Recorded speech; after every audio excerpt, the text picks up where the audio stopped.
जय हिंद दोस्तों, welcome to VIP civil गुरु। तो आज हम अपना एक नया सब्जेक्ट स्टार्ट करने जा रहे हैं जो कि है हमारा हाइड्रोलॉजी। तो हाइड्रोलॉजी की अगर बात करें तो देखो यार, इम्पोर्टेंट सब्जेक्ट तो है कहीं ना कहीं, क्योंकि अगर आपका किसी भी एग्ज़ाम में अगर हम बात करें इरिगेशन की, तो इरिगेशन का वेटेज अगर 5 to 6 मार्क्स का रहता है, तो हाइड्रोलॉजी का जो वेटेज है वो 4 to 5 मार्क्स का आप लोग को देखने को मिलता है। दोनों कंबाइन ऑलमोस्ट इरिगेशन और हाइड्रोलॉजी आप लोग के 10 मार्क्स तक के आप लोग को देखने को मिलेंगे किसी भी एग्ज़ाम में। अब क्या है कि ऐसा नहीं है कि हाँ आपका मेजर सब्जेक्ट है तो सिर्फ मेजर सब्जेक्ट का ही वेटेज रहने वाला, माइनर सब्जेक्ट का नहीं। तो अभी क्या है, अलग अलग एग्ज़ाम में अलग अलग प्रोसीजर आप लोग का रहता है। किसी एग्ज़ाम में किसी का वेटेज ज़्यादा रहता है, लेकिन अभी क्या है कि जैसे एसएससी जेई वगैरह हो गया, तो उनमें सभी सब्जेक्ट को क्या है, इक्वल वेटेज आप लोग का दिया जा रहा है। तो एक बार हम अपना सिलेबस पे नज़र डाल लेते हैं कि हाइड्रोलॉजी का क्या हमारा सिलेबस है। फिर हम देखेंगे कि हाइड्रोलॉजी हमारे लिए हाइड्रोलॉजी सब्जेक्ट है क्या। फिर उसके बाद हम देखेंगे कि एज अ सिविल इंजीनियर हम लोग हाइड्रोलॉजी क्यों पढ़ते हैं, क्योंकि हाइड्रोलॉजी आप लोग का एक बेसिक सब्जेक्ट है जो आप लोग का जो नॉन टेक होते हैं उनमें भी पढ़ाया जाता है। तो उनसे हमारा सब्जेक्ट किस तरीके से अलग है उसके बारे में बात करेंगे, और क्यों एज अ सिविल इंजीनियर हमको ये पढ़ना चाहिए, थोड़ा इसके बारे में हम करेंगे। क्योंकि एक बार जब हमारी एक सब्जेक्ट की थीम क्रिएट हो जाती है तो फिर उसको हमें समझना आसान हो जाता है, और फिर वो सब्जेक्ट भी कहीं ना कहीं इंटरेस्टिंग हमारे लिए हो जाता है। तो उन सारी चीज़ों का हम अपना ध्यान रखेंगे। तो हाइड्रोलॉजी की अगर हम बात करें सर, हाइड्रोलॉजी सबसे पहले हम बेसिक इंट्रोडक्शन के बारे में बात करने वाले हैं कि क्या हाइड्रोलॉजी होता है। फिर उसके बाद सेकंड जो रहेगा वो रहेगा प्रिसिपिटेशन एंड मेजरमेंट। प्रिसिपिटेशन में आप लोग का जो मेन हमारा रहेगा, जो सिलेबस में हमसे पूछा जाता है वो रेनफॉल पूछा जाता है। तो रेनफॉल और उसके मेजरमेंट के बारे में बात करेंगे। बाकी हम यहाँ पे स्नो के बारे में बात करेंगे, ड्रिजल के बारे में बात करेंगे, इन सब के बारे में बात करेंगे। लेकिन जो मेनली रहने वाला वो रेनफॉल रहेगा हमारा। फिर उसके बाद थर्ड जो रहेगा वो रहेगा एब्स्ट्रैक्शंस फ्रॉम प्रिसिपिटेशन। जो हमारा प्रिसिपिटेशन होता है इसमें किस तरीके के हमको एब्स्ट्रैक्शंस देखने को मिलते हैं, कौन कौन से लॉसेस देखने को मिलते हैं, उसके बारे में बात करेंगे। स्ट्रीम फ्लो मेजरमेंट इम्पोर्टेंट नहीं है, मैं आपको बता दूं, लेकिन फिर भी हम इसको अपना देखेंगे। रन ऑफ एंड ड्राउट हो गया आप लोग का। हाइड्रोग्राफ इंपॉर्टेंट पोर्शन आप लोग का माना जाता है हाइड्रोलॉजी का। और फ्लड्स एंड जो फ्लड रूटिंग होता है ये भी आप लोग का इंपॉर्टेंट है। तो यहाँ पे हम इन सारी चीज़ों के बारे में बात करेंगे। जो फ्लड होता है, बाढ़ होती है, उसके बारे में बात करेंगे। ड्राउट के बारे में बात करें तो सूखा पड़ जाता है, उसके बारे में हम बात करेंगे। तो इन सब सारी चीज़ों के बारे में हम लोग बात करने वाले हैं। लेकिन उससे भी बड़ा क्वेश्चन जो हमारे दिमाग में आता है sir, as a civil engineer हम लोगों को क्यों हाइड्रोलॉजी सब्जेक्ट को जो है वो पढ़ना चाहिए। तो उसके बारे में हम लोग 1 मिनट अपना देख लेते हैं। तो हम लोग देखते हैं कि एज अ सिविल इंजीनियर हम हाइड्रोलॉजी को क्यों पढ़ते हैं। तो देखिए, सबसे पहले हम लोगों को क्या है कि हम सब लोग सिविल इंजीनियर हैं। तो सिविल इंजीनियर है तो हमको लगता है कि यार हमारा काम सिर्फ इतना ही है कि हमको रोड बनाना है, हमको कोई ब्रिज बनाना है, और हमको कोई बिल्डिंग का कंस्ट्रक्शन करना है, और हमारा काम क्या हो गया, ख़त्म हो गया। ठीक है, कहीं पे कोई सर्वे वगैरह कर दिया और हमारा जो है काम ख़त्म। लेकिन एज अ सिविल इंजीनियर आप लोग देखते हो कि आप लोग वाटर वाला पोर्शन भी पढ़ते हो। वाटर वाला पोर्शन, वाटर रिसोर्सेज इंजीनियरिंग आप लोग पढ़ते हो, फ्लूइड मैकेनिक्स आप लोग पढ़ते हो, और इरिगेशन हाइड्रोलॉजी आप लोग पढ़ते हो। इतने सारे सब्जेक्ट हमारे वाटर के साथ डील करते हैं, कहीं ना कहीं इन्वायरमेंट को भी हम पढ़ते हैं। तो हमको एज अ सिविल इंजीनियर ये सब क्यों पढ़ाया जाता है। तो देखो, हमको मालूम है as a civil engineer play a vital role in designing, building and maintaining infrastructure related to water resources such as dams, canals, water treatment plants और इरिगेशन सिस्टम।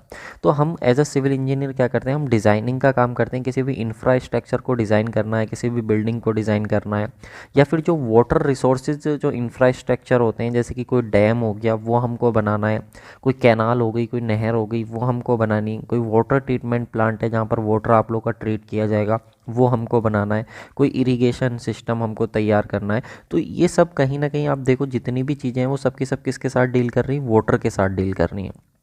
तो वाटर के साथ जब इतनी सारी हमारा इंफ्रास्ट्रक्चर जो वाटर रिसोर्सेज से रिलेटेड है वो अगर हमारा रिलेट कर रहा है, तो कहीं ना कहीं हमारी ड्यूटी बनती है कि एज अ सिविल इंजीनियर हम इन सारी चीज़ों को पढ़ें। तो सबसे पहले हमको क्यों पढ़ना चाहिए, तो उसके लिए आ जाता है हमारे लिए water resources management. Water resources management आप सबको मालूम है, वाटर रिसोर्सेज मतलब जहाँ से हमको वाटर मिल रहा है वो कौन कौन से रिसोर्सेज हो सकते हैं। कोई भी लेक हो सकती है, कोई भी पॉन्ड हो सकता है आप लोग का, कोई भी कैनाल हो सकती है आप लोग की, कोई भी रिवर हो सकती है, कोई भी आप लोग का अंडरग्राउंड वाटर सोर्स हो सकता है जहाँ से आप लोग को पानी मिल रहा है। ये सब के सब क्या हमारे पास वाटर रिसोर्सेज हैं। तो इन सब को क्या हमको मैनेज करना होता है। तो हाइड्रोलॉजी हमको क्या करती है, हेल्प करती है सिविल इंजीनियर्स को to understand the availability and distribution of water resources in a region, यानी कि एक पर्टिकुलर रीजन के अंदर, एक पर्टिकुलर एरिया के अंदर कि वहाँ पर क्या वाटर के रिसोर्सेज हैं जो अवेलेबल हैं, यानी कि वहाँ पे पानी के सोर्स अवेलेबल हैं भी या नहीं है, किस तरीके से हम वहाँ पे वाटर को डिस्ट्रीब्यूट कर सकते हैं। अगर मान लो कोई एक ऐसा एरिया है जहाँ पर आप लोग का पानी अवेलेबल है तो वहाँ तो कोई दिक्कत नहीं, लेकिन एक दूसरा ऐसा रीज़न भी तो है जहाँ पे पानी अवेलेबल नहीं हो सकता, तो वहाँ पे आप लोग की ड्यूटी बनती है कि वहाँ पे डिस्ट्रीब्यूट करो। तो आप लोग क्या करोगे, कोई कैनाल वगैरह बना करके आप वहाँ तक क्या करोगे, पानी पहुँचाने वाले हो, क्योंकि कहीं ना कहीं हम लोगों का जो अल्टीमेटली गोल है वो क्या है कि वहाँ की जो कम्युनिटी है उसको किसी ना किसी तरीके से हम लोग हेल्प कर पाएँ एज अ सिविल इंजीनियर, क्योंकि उस रीजन के लोगों को भी तो सर्वाइव करना है ना। अगर उनको सर्वाइव करना तो एग्रीकल्चर वगैरह ये सब कुछ करना होगा, तो उसके लिए उनको पानी चाहिए होगा। तो अगर उस रीजन के अंदर पानी नहीं है तो हम लोगों की ड्यूटी बनती है कि हम वहाँ पे पानी को अपना ट्रांसफ़र करवाएं। तो ये सारी चीज़ें हमारी आती हैं, तो हमारे लिए बहुत इंपॉर्टेंट हो जाती है इसकी नॉलेज कि कैसे हमको वाटर को सप्लाई करना है, कैसे हमको एक इरीगेशन सिस्टम को, कैसे एक ड्रेनेज सिस्टम को हमको तैयार करना। तो एज अ सिविल इंजीनियर हमको वाटर रिसोर्सेज इंजीनियरिंग का ये पोर्शन पढ़ना इंपॉर्टेंट हो जाता है। दूसरा रीज़न होता है हमारा फ्लड कंट्रोल। फ्लड कंट्रोल क्या है, अब देखो कुछ चीज़ें नेचुरली होती हैं जो हमारे हाथ में नहीं होती। आप सब लोग इसमें देखोगे, हम लोग जब रेनफॉल के बारे में बात करेंगे तो आप लोग देखोगे कि हम वहाँ पे पीएमपी पढ़ेंगे। पीएमपी होता है मोस्ट प्रोबेबल जो प्रेसिपिटेशन होता है आप लोग का, कि हमको पता नहीं होता कि कितनी प्रेसिपिटेशन होगी, तो हम प्रोबेबली एक्सपेक्ट करते हैं कि आने वाले टाइम में इतनी प्रेसिपिटेशन होगी, यानी कि रेनफॉल इतना होगा, घटेगा, बढ़ेगा, कुछ भी इस तरीके का हमको देखने को मिलेगा। तो उसकी हेल्प से क्या हो सकता, मान लो एक रीज़न था जहाँ पे पहले से बहुत कम रेनफॉल हो रही थी, लेकिन इस बार वहाँ पे रेनफॉल ज़्यादा होगी और वहाँ पे आप लोगों का प्रॉपर ड्रेनेज सिस्टम नहीं है बना हुआ, तो वहाँ पर उस रीजन में क्या आ जाएगी, फ्लड आ जाएगी, बाढ़ आ जाएगी। तो हमको क्या पढ़ना अपना फ्लड कंट्रोल। तो फ्लड कंट्रोल करने के लिए भी सिविल इंजीनियर्स को क्या है, जो हाइड्रोलॉजी है हमारी, वो हमको कहीं ना कहीं हेल्प करती है। तो hydrology analysis help to civil engineers to predict floods, वो हमको प्रिडिक्ट करने में कि हाँ इस साल बाढ़ आएगी कि नहीं आएगी, ये सब हमको डिसाइड करने में हेल्प करती है। और साथ में design structure to protect against dam, और ऐसी स्ट्रक्चर बनाने में हेल्प करती है कि यहाँ पे हम लोग ऐसी, अगर आप मान लो कि एक रीज़न है, एक एरिया है, हमको पता चल गया कि यहाँ पर रेनफॉल ज़्यादा होने वाली है, तो हम क्या करेंगे, वहाँ पे इस तरीके की स्ट्रक्चर को डिज़ाइन करेंगे कि अगर यहाँ पे रेनफॉल ज़्यादा हो जाता है तो यहाँ पे किसी तरीके की बाढ़ जैसी सिचुएशन ना बने। तो हमको ये हेल्प करता है एक ऐसी स्ट्रक्चर बनाने में जो प्रोटेक्ट करती हैं किससे, फ्लड वगैरह से। तो ये हमारे लिए कहीं ना कहीं इंपॉर्टेंट हो जाता है, ठीक है। और इसके बाद देखो, this is specially important for area prone to flooding, यानी कि जहाँ पे फ्लडिंग वगैरह उससे चेतावनी वगैरह देने के लिए हमको हेल्प करता है। तीसरा क्या है, तीसरा किस तरीके से हमको वाटर रिसोर्सेज या हाइड्रोलॉजी हेल्प करने वाली, तो वो होता है हमारा एनवायरमेंटल प्रोटेक्शन। अगर देखो हमारे जो बहुत सारी ह्यूमन एक्टिविटीज़ होती हैं जो इन्वायरमेंट को इफ़ेक्ट करती हैं, जिसकी वजह से क्या होता है, जो वाटर है कहीं ना कहीं हमारा पोल्यूट हो रहा है, जो इकोसिस्टम है, जो क्वालिटी है वाटर की, वो कहीं ना कहीं इफ़ेक्ट हो रही है। तो उन चीज़ों को भी हमको क्या है, हेल्प करता है जो हमारा हाइड्रोलॉजी है। तीसरा और चौथा होता है हमारे पास रिस्क मैनेजमेंट।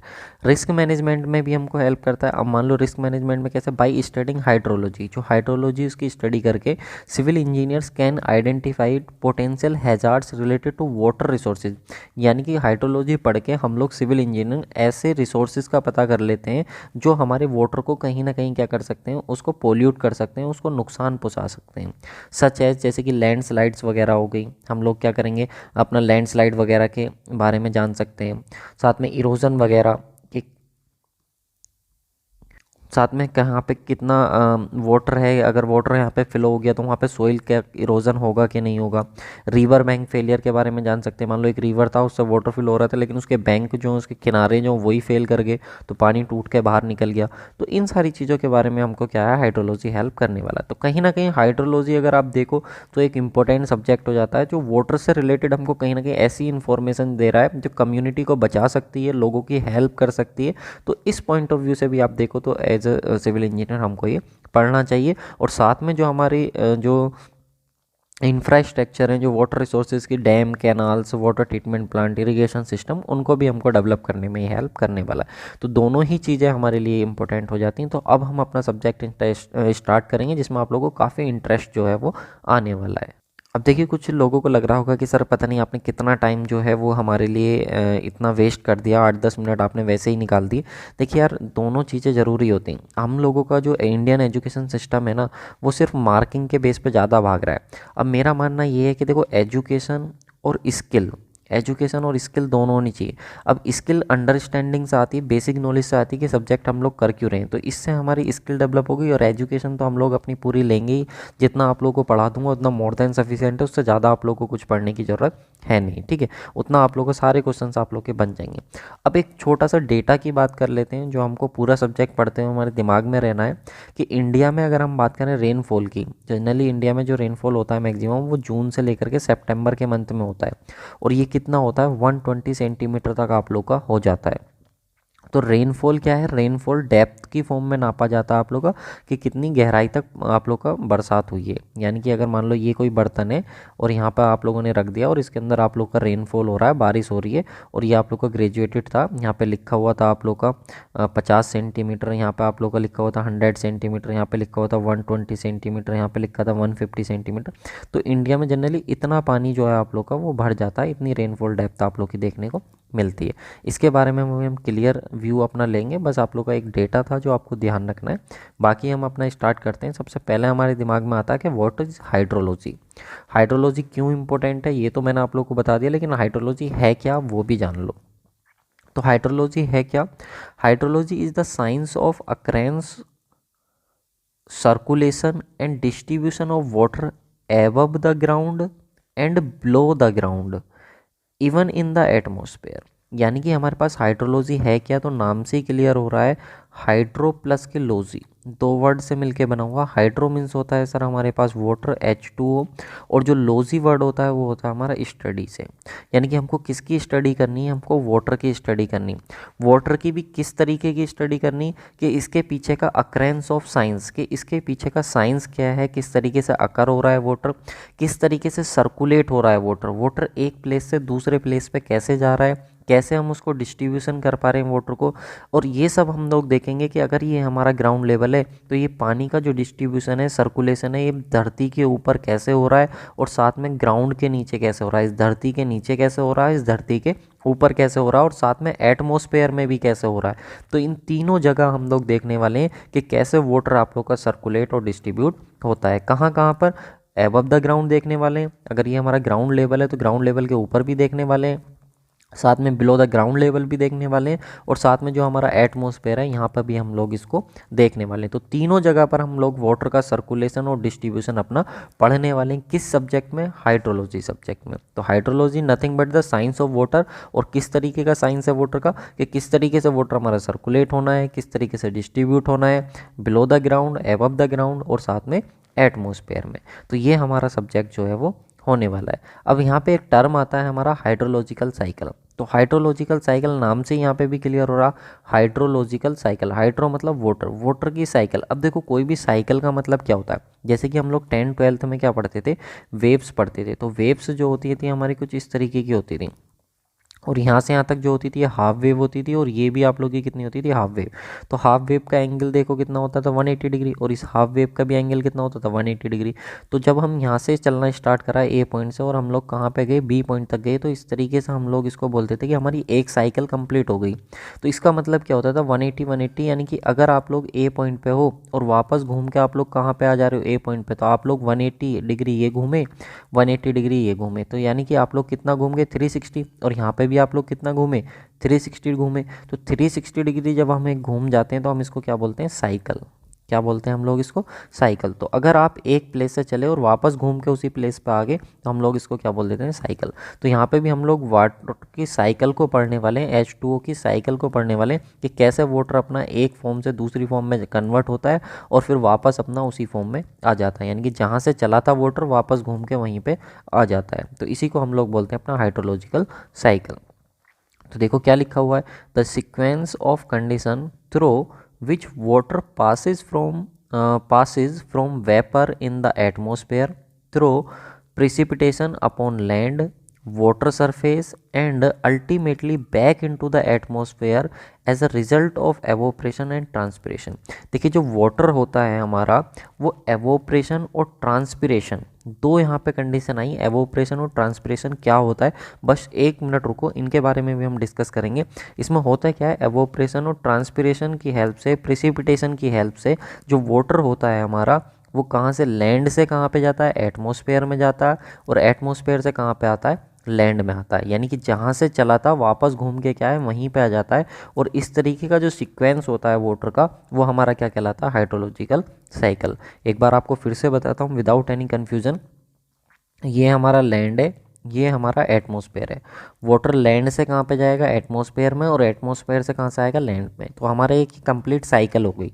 लेकिन इसमें जो होते हैं कुछ टेक्निकल टर्म्स इन्वॉल्व होते हैं, जैसे कि इवोपरेशन, इवोपरेशन की वजह से ऐसा होता है, ट्रांसपिरेशन की वजह से ऐसा होता है, और बात करें तो प्रिसिपिटेशन। ठीक है, तो ये कुछ टर्मिनोलॉजी हैं जो इस हाइड्रोलॉजिकल साइकिल में इन्वॉल्व होती हैं। यानी कि जब वाटर लैंड से एटमॉस्फेयर में, एटमॉस्फेयर से लैंड पे आता है, तो उसमें एवोपरेशन, ट्रांसपिरेशन और प्रिसिपिटेशन आप लोग का होता है। तो यानी कि वाटर जहाँ से चला वापस घूम के उसी फॉर्म में आ गया, तो इसको हम लोग बोल देते हैं हाइड्रोलॉजिकल साइकिल। अब क्या एवोपरेशन, क्या ट्रांसपिरेशन, क्या प्रिसिपिटेशन होता है, इसके बारे में हम लोग अपना कंप्लीट डिस्कशन करने वाले हैं। तो पहले एक इमेज की हेल्प से हम लोग अपना इसको समझते हैं।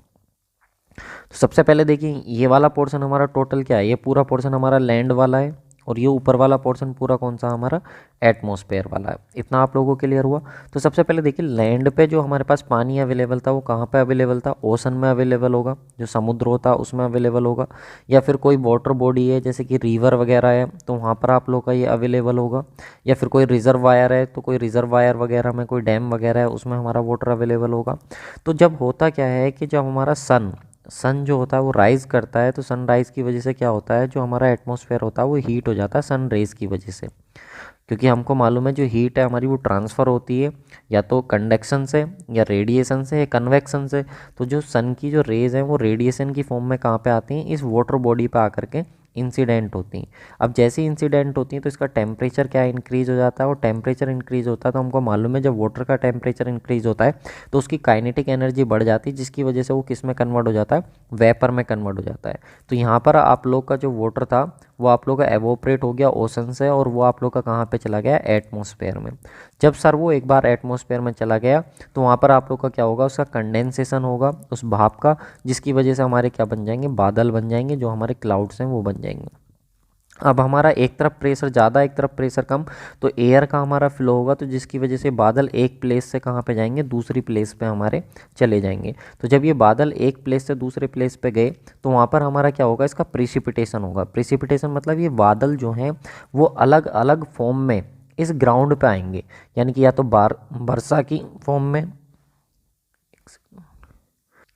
यानी कि ये जो हमारे बादल हैं वो अलग अलग फॉर्म में आएंगे, या तो वर्षा की फॉर्म में यानी कि रेन की फॉर्म में आएंगे, या फिर हो सकता है आप लोग का स्नो की फॉर्म में आए, या हो सकता है ड्रिजल की फॉर्म में आए, या फिर हो सकता है हेल की फॉर्म में, ओलो की फॉर्म में आए। तो ये जो बादल हैं वो आप लोग के अलग अलग फॉर्म में कहाँ पाएंगे, ग्राउंड पाएंगे। तो ये जो अलग अलग फॉर्म में ग्राउंड पे आ रहे हैं इसी चीज़ को बोलते हैं प्रिसिपिटेशन। यानी कि ये जो क्लाउड्स बने थे ये प्रिसिपिटेट होंगे कहाँ पे, लैंड पे। तो अब ये अलग अलग फॉर्म में प्रिसिपिटेट होंगे, तो प्रिसिपिटेट होने के बाद पानी क्या होगा, बहेगा। आप लोग को मालूम है ड्यू टू ग्रेविटी क्या होता है, वाटर फ्लो होता है, हम लोगों ने फ्लूइड मैकेनिक्स में पढ़ा। तो वाटर हमारा क्या होगा, फ्लो होगा ड्यू टू ग्रेविटी। लेकिन जब वाटर फ्लो होगा ड्यू टू ग्रेविटी तो हमको मालूम है, सोइल मैकेनिक्स में हम लोगों ने पढ़ रखा है, सोइल जो होता है आप लोग का परफेक्ट सॉलिड नहीं होता है, इसके बीच में कुछ गैप्स होते हैं। तो जिनकी हेल्प से क्या करेगा, वाटर हमारा नीचे की तरफ इनफिल्ट्रेट कर जाएगा, नीचे की तरफ क्या कर जाएगा, इनफिल्ट्रेट कर जाएगा, ग्राउंड में पानी आप लोग को चला जाएगा। तो जो पानी ग्राउंड में जाता है उसको बोलते हैं इनफिल्ट्रेशन। क्या बोलते हैं, इनफिल्ट्रेशन। ठीक है, यानी कि इसको हम बोल देते हैं अपना सब फ्लो। और जो पानी ग्राउंड सरफेस पे फ्लो करता है उसको हम लोग बोल देते हैं सरफेस फ्लो। क्या बोलते हैं गाइज उसको, सरफेस फ्लो। और जो पानी ग्राउंड के अंदर चला जाता है वो आप लोग का क्या होता है, इनफिल्ट्रेशन, जिसको हम क्या बोलते हैं अपना सब फ्लो। तो सब फ्लो को क्या बोलते हैं, इनफिल्ट्रेशन। लेकिन जब पानी ग्राउंड के अंदर बहुत नीचे चला जाए, तो जब पानी बहुत नीचे चला जाता है, बहुत ज़्यादा डीप चला जाता है, तो उसको हम लोग बोलते हैं परकोलेशन। क्या बोलते हैं उसको, परकोलेशन। और जो पानी आप लोग का बह करके ग्राउंड पे बहता है, आप लोग का जो सरफेस फ्लो होता है आप लोग का, उसको हम लोग बोलते हैं रन ऑफ। क्या बोलते हैं गाइज उसको, रन ऑफ। तो ये कुछ टेक्निकल टर्म हैं जो आप लोग, आई होप आप लोग को क्लियर हो रहे होंगे।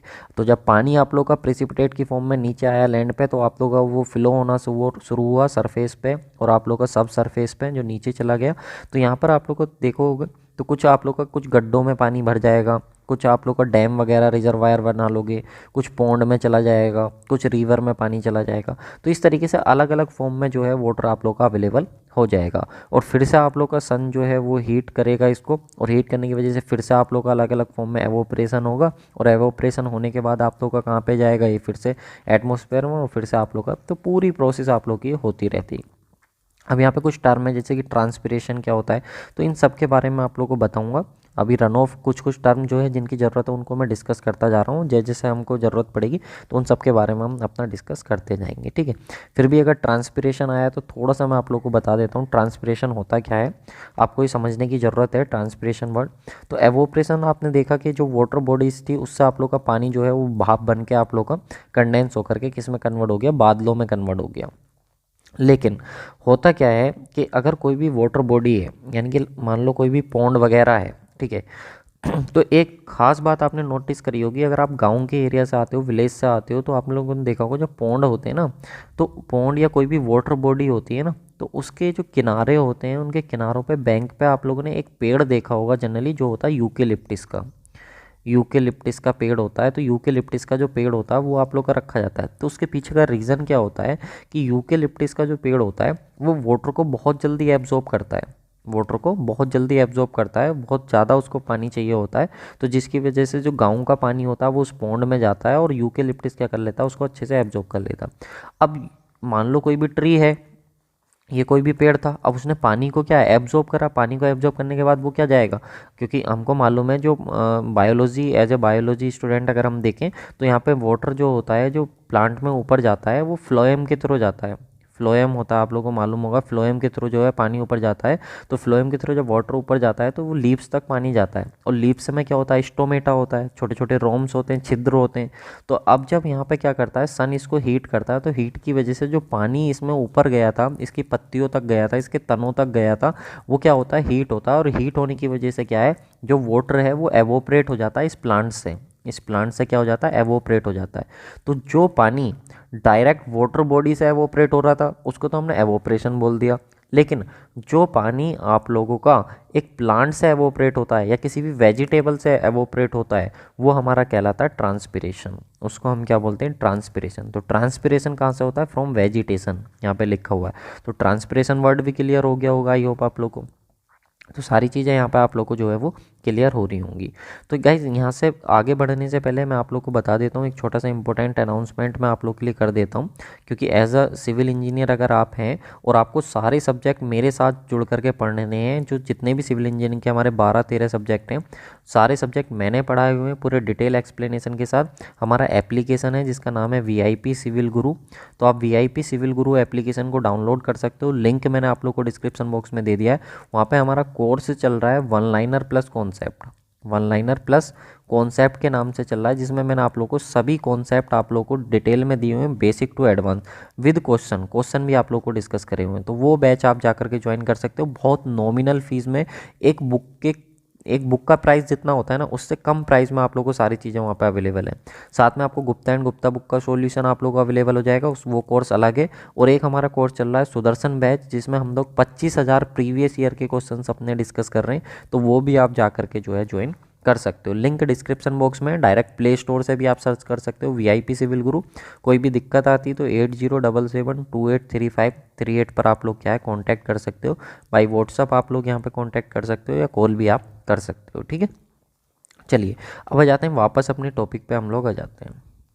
तो देखो बेसिक हमने बात कर ली हाइड्रोलॉजी के बारे में, जैसा कि मैंने आप लोगों को बताया था कि हम पहले इंट्रोडक्शन के बारे में बात करेंगे, फिर हम बात करेंगे प्रेसिपिटेशन के और उसके मेजरमेंट के बारे में बात करने वाले हैं। तो जो हमारा लेक्चर रहेगा वो ओरिएंटेड रहेगा प्रेसिपिटेशन और उसके मेजरमेंट को लेकर के। जितने भी क्वेश्चन बन सकते हैं, जितने भी क्वेश्चन बने हैं प्रीवियस ईयर में, वो सब हमारे क्वेश्चन बनेंगे। जितना भी कंटेंट है हमारा टोटली सॉलिड होने वाला, आप उसकी चिंता ना करें। तो प्रेसिपिटेशन एंड मेजरमेंट के बारे में हम लोग बात करेंगे। तो सबसे पहले हमारा क्वेश्चन कहाँ कहाँ से बनता है, तो जेईई एग्ज़ाम में जो प्रेसिपिटेशन है हमारा, तो मैंने आप लोगों को बताना है प्रेसिपिटेशन किस किस फॉर्म में होता है, वो हम पढ़ेंगे अलग अलग फॉर्म में। जैसे कि पानी जो है वो बरसात की फॉर्म में नीचे आता है, या फिर ओले जिन्हें बोलते हैं हेल की फॉर्म में नीचे आता है, या फिर जो ओस होती है आप लोग की, ओस की फॉर्म में भी पानी जो है वो नीचे आता है, या फिर जो स्नो होता है, स्नो जो आप लोग के होता है, बर्फ़बारी जो होती है उसकी फॉर्म में भी पानी नीचे आता है। तो अलग अलग फॉर्म्स को देखेंगे, ड्रिजल को देखेंगे कि किस किस फॉर्म में हमारा पानी नीचे आता है। कितने टाइप्स का प्रिसिपिटेशन होता है उसके बारे में बात करेंगे। कैसे हम प्रिसिपिटेशन को मेज़र करेंगे, यानी कि मान लो कि जो मेन प्रिसिपिटेशन होता है हमारा वो रेनफॉल होता है, जहाँ से क्वेश्चन पूछा जाता है। तो हम रेनफॉल के बारे में बात करेंगे, मेजरमेंट ऑफ रेनफॉल की कितनी बरसात हुई है, या फिर अभी जैसे 2023 चल रहा है तो 2023 में, 2022 में कितनी हुई थी, 2024 में कितनी होगी। तो रेनफॉल की हम बात करेंगे अपना मेजरमेंट की। कलेक्शन ऑफ प्रिसिपिटेशन डेटा, अब जो हमारे पास डेटा कलेक्ट हुआ है, क्योंकि हमको क्या है प्रेडिक्ट करना होता है कि बाढ़ आएगी कि नहीं आएगी या फिर क्या रहेगा सिचुएशन, तो हमको डेटा कलेक्ट करके रखना होता है। यानी कि अगर हमने 2021 में मेजर करा था डेटा, 2022 में, 2023 में, 2024 में, 2025 में, तो ये सारा डेटा हमारे पास जो है वो कलेक्ट रहता है। तो वो अलग अलग डेटा की फॉर्म में हम कलेक्ट करते हैं।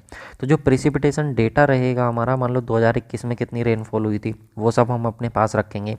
कैलकुलेशन वगैरह करेंगे कि अगर मान लो 2025 में कुछ रेनफॉल हुई तो 2030 में भाई कितनी हो सकती है, कम होगी कि ज़्यादा होगी। तो वो सब कैलकुलेशंस वगैरह हम अपनी करेंगे। तो ये सब हम लोग देखेंगे अपना प्रिसिपिटेशन। दूसरा होता है प्रिसिपिटेशन लॉसेस, जो हमारा थर्ड चैप्टर का पार्ट रहेगा। ये हमारा सेकंड चैप्टर था, फर्स्ट हमारा बेसिक इंट्रोडक्शन था जो अभी हमने देखा। प्रिसिपिटेशन लॉसेस की बात करेंगे तो प्रिसिपिटेशन लॉसेस को, जिसको हम लोग बोले था एब्स्ट्रैक्शन, अभी मैंने बोला था abstraction from precipitation, abstraction from precipitation भी हम लोग इसको अपना बोल सकते हैं। तो जो एब्स्ट्रैक्शन फ्रॉम प्रिसिपिटेशन है, यानी कि जो लॉसेस की बात है, जो पानी हमारा नीचे आया है प्रिसिपिटेट होकर जो ग्राउंड पे आया, उसमें किस किस तरीके के लॉसेस होंगे हमारे। तो एवोपरेशन हम लोग देखेंगे, ट्रांसपिरेशन देखेंगे, एवोपो ट्रांसपिरेशन देखेंगे, इनफिल्ट्रेशन हम लोग देखेंगे। इनफिल्ट्रेशन से हमारा यहाँ पे बहुत इंपॉर्टेंट है, phi index, W index important है, क्वेश्चन बनता ही बनता है। रन ऑफ हम लोग देखेंगे कि कितना पानी हमारा सरफेस पे फ्लो हो रहा है, उसका डेटा कलेक्ट करेंगे हाइड्रोग्राफ की फॉर्म में। तो ये सब कुछ जो है हमारे लिए बहुत इंपॉर्टेंट जो है वो हो जाता है। तो ये हमारा थर्ड चैप्टर का पोर्शन है, और ये ऊपर जो अभी हमने देखा था सेकंड का था। अभी और थोड़ा सा बेसिक है वो और देख लो आप, जो एक फैक्चुअल फॉर्म में, डेटा की फॉर्म में जो हमको पता होना चाहिए, कुछ टर्मिनोलॉजी वगैरह। जैसे कि evaporation from ocean contribute 90% of the atmosphere moisture, यानी कि जो हमारा एटमॉस्फेयर में मॉइस्चर होता है उसमें से लगभग लगभग 90% जो हमारा एवोपरेशन होता है वो किससे होता है, ओशन से होता है, जो हमारा समुद्र होता है उससे हमारा होता है। क्लियर। अगला पॉइंट हमको क्या बोला है, in ocean about 9% more water evaporates than falls back as precipitate, यानी कि जो हमारा ओशन से आप लोग का जो है एवोपरेशन हुआ था उसमें 9% से ज़्यादा जो है वो वाटर एवोपरेट हुआ था हमारा, उससे 9% से ज़्यादा क्या हो जाता है, फॉल्स बैक हो जाता है प्रिसिपिटेट की फॉर्म में। अगला पॉइंट हमको क्या बोल रहा है, average annual rainfall over whole India, जो हमारा इंडिया है पूरा भारत है, उसमें लगभग लगभग जो आप लोग का 119 सेंटीमीटर, जो कि मैंने आप लोग को 120 सेंटीमीटर रफली डाटा दिया था, इतना रेनफॉल हमारा होता है एवरेज एनुअल हर साल में। एक साल में लगभग लगभग 120 सेंटीमीटर यानी कि 1.2 मीटर तक आप लोग का रेनफॉल देखने को मिलता है पूरे एक साल के अंदर ओवरऑल इंडिया में। साथ में बात करें तो केमिकल सिंबल जो होता है आइस का, आप लोग को मालूम है यूनेस्को वाटर वो H2O होता ही है हमारा। और यहाँ पे नेक्स्ट पॉइंट में बात कर रहा है, total of 14% of heat is received by the atmosphere from direct sunlight, but a total of 34% of heat is received by atmosphere from the earth. इसका मतलब क्या, a total of 14% of heat is received by the atmosphere from the direct sunlight. Direct sunlight से हमको कितना heat receive होता है, 14%, but a total of 34% of heat is received by the atmosphere from the earth. और जो आप लोग का इसका मतलब ऐसा है, ये हमारे पास क्या है, सन है, और ये हमारे पास क्या है, एटमॉस्फेयर है, और ये क्या हमारी अर्थ है। इसका मतलब है सन से जो हमारे एटमॉस्फेयर ने रिसीव करता है हीट को वो 14% करता है। अब इस 14% का भी जो एटमॉस्फेयर में हीट आई है इसका 34% हमारा कहाँ पे जा पाता है, वो अर्थ पे जा पाता है, जिसकी वजह से हमारा एवोपरेशन जो है वो पॉसिबल हो पाता है। ठीक है। इसके बाद हमारा आता है नेक्स्ट कंडक्शन। तो कंडक्शन हमारा क्या होता है, हीट ट्रांसफ़र करने का एक तरीका होता है, क्योंकि हीट जो ट्रांसफ़र होती है, आपने 12th क्लास में पढ़ा होगा, हीट जो ट्रांसफ़र होती है वो 3 तरीके से होती है। एक होता है कंडक्शन, एक होता है कन्वेक्शन, और एक होता है सर हमारे पास रेडिएशन। तो 3 तरीके से हमारे पास होती है। तो जब कंडक्शन हमारी सॉलिड में जब हीट ट्रांसफ़र होती है तो कंडक्शन के थ्रू होती है, और जब हमारा कन्वेक्शन में जब लिक्विड में होती है तो कन्वेक्शन के थ्रू, और जब एयर में होती है तो रेडिएशन के थ्रू आप लोग की हीट ट्रांसफ़र होती है। तो heat transfer through the molecules of matter any body, कोई भी सॉलिड बॉडी में जो हीट ट्रांसफ़र होती है वो कंडक्शन के थ्रू आप लोग की होती है। एक प्रोसेस का नाम है कंडक्शन, बाकी कुछ नहीं है, तो कन्फ्यूज़ नहीं होना है, वर्ड्स आपको हेल्प करेंगे। फिर आता है इंटरसेप्शन। इंटरसेप्शन क्या? Short term retention of rainfall by vegetation. होता क्या है, मान लो कि आप लोग का रेनफॉल हुआ, आप लोग की बरसात हुई, बरसात होने की वजह से आप लोगों ने देखा होगा अगर ये पेड़ है तो इसकी पत्तियाँ कुछ ऐसी होती हैं, पेड़ों की पत्तियाँ ऐसी होती हैं ना, पेड़ों की पत्तियाँ आपने देखी होंगी ऐसी होती। तो जब रेनफॉल होता है तो इन पत्तियों पे कुछ पानी रुक जाता है, इन पत्तियों पे क्या पानी रुक जाता है, ठीक है, पेड़ पौधों पे कुछ पानी आप लोगों का रुक जाता है, जिसको हम लोग क्या बोलते हैं? इंटरसेप्शन बोलते हैं। तो इंटरसेप्शन कुछ नहीं होता, जब रेनफॉल होती है तो जो कुछ शॉर्ट टर्म के लिए, कुछ टाइम के लिए जो वेजिटेशन होते हैं उन पे जो पानी रुक जाता है उसको हम लोग क्या बोलते हैं? इंटरसेप्शन बोलते हैं। इसके बाद आता है हमारा इनफिल्ट्रेशन। नेक्स्ट क्या आता है? इनफिल्ट्रेशन। इनफिल्ट्रेशन क्या होता है? The movement of water into the soil of the earth surface. अगर मान लो ये हमारा ग्राउंड लेवल है तो ग्राउंड लेवल में क्या है आप लोग का? एक तो पानी हो गया ग्राउंड लेवल के ऊपर, एक पानी हो गया ग्राउंड लेवल के नीचे। तो ग्राउंड लेवल के नीचे जब पानी आप लोग का रेनफॉल हुआ, बरसात हुई, तो बरसात होने की वजह से क्या आप लोग का जो पानी है वो नीचे ग्राउंड में चला गया, तो इसको हम लोग बोलते हैं अपना इनफिल्ट्रेशन। अब देखो होता क्या है यार, ये गाँवों में ज़्यादा होता है। गाँवों में क्या होता है आप लोगों ने देखा होगा, जो खेत होते हैं या फिर कच्ची सड़कें वगैरह होती हैं तो पानी जो है वो नीचे चला जाता है, ठीक है। लेकिन शहरों में क्या होता है? शहरों में केस क्या होता है कि वहाँ पे पक्की सड़कें, सब लोग एकदम पक्का होता है, तो पानी नीचे नहीं जा पाता, इनफिल्ट्रेट नहीं हो पाता, बल्कि वो बह करके आप लोगों का कहाँ पे चला जाता है? जो वहाँ का ड्रेनेज सिस्टम होता है उसके थ्रू जा करके किसी रिवर वगैरह में वो गिर जाता है। तो वहाँ पर रन ऑफ ज़्यादा होता है, वहाँ पे क्या होता है? रन ऑफ ज़्यादा होता है, पानी फ्लो ज़्यादा होता है। लेकिन गाँवों वगैरह में क्या होता है? इनफिल्ट्रेशन ज़्यादा होता है। इसके बाद एवोप्रेशन, तो मैंने आपको बता ही दिया एवोप्रेशन क्या होता है। जब आप लोग का लिक्विड जो होता है वो किस में कन्वर्ट हो जाता है? वेपर में कन्वर्ट हो जाता है। प्रिसिपिटेशन, मैंने आपको बताया प्रिसिपिटेशन क्या होता है। जो बादल बने हैं वो बादल आप लोग के धरती पे आएंगे, तो जब धरती पे आएंगे तो वो अलग अलग फॉर्म में आएंगे, या तो वो होगा बरसात के फॉर्म में आए, या हो सकता है स्नो की फॉर्म में आए, या हेल की फॉर्म में, फ्रस्ट की फॉर्म में, एज सो ऑन। बहुत सारे तरीके होते हैं जिनकी फॉर्म में क्या होता है? पानी जो है, जो वाटर है वो कहाँ पे आता है? अर्थ सरफेस पे आता है। इसी को हम प्रेसिपिटेशन बोलते हैं। इनमें से मेन क्या है हम लोगों का? रेन। हम लोगों को मेनली क्या पढ़ना है इसमें से? वो रेनफॉल पढ़ना है, ठीक है। इसके बाद आता है हमारा ट्रांसपिरेशन। तो ट्रांसपिरेशन मैंने आप लोग को बता ही दिया कि जो आप लोग का मॉइस्चर होता है वो आप लोग का किस में चला जाता है? जो प्लांट्स होते हैं वो रूट से अपना क्या पानी को क्या करते हैं? सोखते हैं। सोखने के बाद क्या होता है? जो आप लोग का लीव्स वगैरह होती हैं, फोटोसिंथेसिस वगैरह प्रोसेस होती है, तो उससे पानी कहाँ चला जाता है? आप लोग का एटमॉस्फेयर में चला जाता है। तो उसको हम लोग क्या बोलते हैं? ट्रांसपिरेशन बोलते हैं। अगला आता है सर आप लोग का रन ऑफ। तो रन ऑफ मैंने आप लोग को बता ही दिया, it is the volume of water drained by the river at the outlet of a catchment. एक वर्ड आया कैचमेंट। कैचमेंट वर्ड समझ लो आप लोग क्या होता है। अगर मान लो ये एरिया है पूरा, अभी इस एरिया के अंदर क्या है? ये जो लाइन है, जो आप लोग की लाइन है, इसको हम लोग बोलते हैं रिज लाइन। क्या बोलते हैं इसको? Ridge line. या फिर इसको हम लोग बोलते हैं वाटर साइड। क्या बोलते हैं इसको? वाटर साइड भी बोलते हैं, वाटर साइड या रिज लाइन। अब ये वाटर साइड या रिज लाइन क्या होता है, मैं आप लोगों को एक बार इसको दिखाना चाहूँगा, तब आप लोगों को इसको फील आएगा। थोड़ा सा रुक जाओ ज़रा, मैंने इमेज इंक्लूड तो करी थी इसकी, लेकिन आगे करी थी। एक सेकंड रुको, इसकी फील दिलाना ज़रूरी है यार, तो थोड़ा सा इसको हमको फील करना ही पड़ेगा इमेज की हेल्प से, तभी ये हमको समझ में आएगा। अभी पता नहीं कहाँ गया वो डायग्राम, मिल क्यों नहीं रहा? एक सेकेंड रुको, हो सकता है और नीचे। हाँ ये है, देखो वाटर साइड या रिज लाइन क्या होती है और कैचमेंट एरिया क्या होता है। इस पूरे डायग्राम को आप देखो ध्यान से। इसको अगर आप देख रहे हो तो यहाँ पे देखो, ये आप लोग की एक बाउंड्री है, ठीक है, एक पहाड़ी सी है, इधर पहाड़ी है, इधर पहाड़ी है, और इधर भी पहाड़ी है, और उसके बीच में गहरी जगह है, गहरी जगह है, ठीक है। तो ये जो आपकी बाहर वाली लाइन है ना, जो पहाड़ी है, इसको बोलते हैं रिज या वाटर साइड। इसका काम क्या होता है आप लोग का? ये बिल्कुल इस तरीके से है बनी हुई, यहाँ पे जूम करके दिखाया हुआ है, इस वाले पोर्शन को देखो इस तरीके से, तो ये इस तरीके से है। तो यहाँ पे देखो जब पानी होगा, जब बरसात आप लोग की होगी, ऊपर बादल भी दिखाए गए हैं, अगर आप लोग इसको देख पा रहे हो तो क्लाउड्स हैं, तो बादल यहाँ पे बरसात होगी, तो बरसात होने के बाद एक पानी इधर जाएगा इससे और एक पानी इधर जाएगा, यानी कि ये रिज लाइन है। तो यहाँ पे जब बरसात होगी तो बरसात होने के बाद एक पानी अंदर आएगा और एक पानी इससे बाहर जाएगा।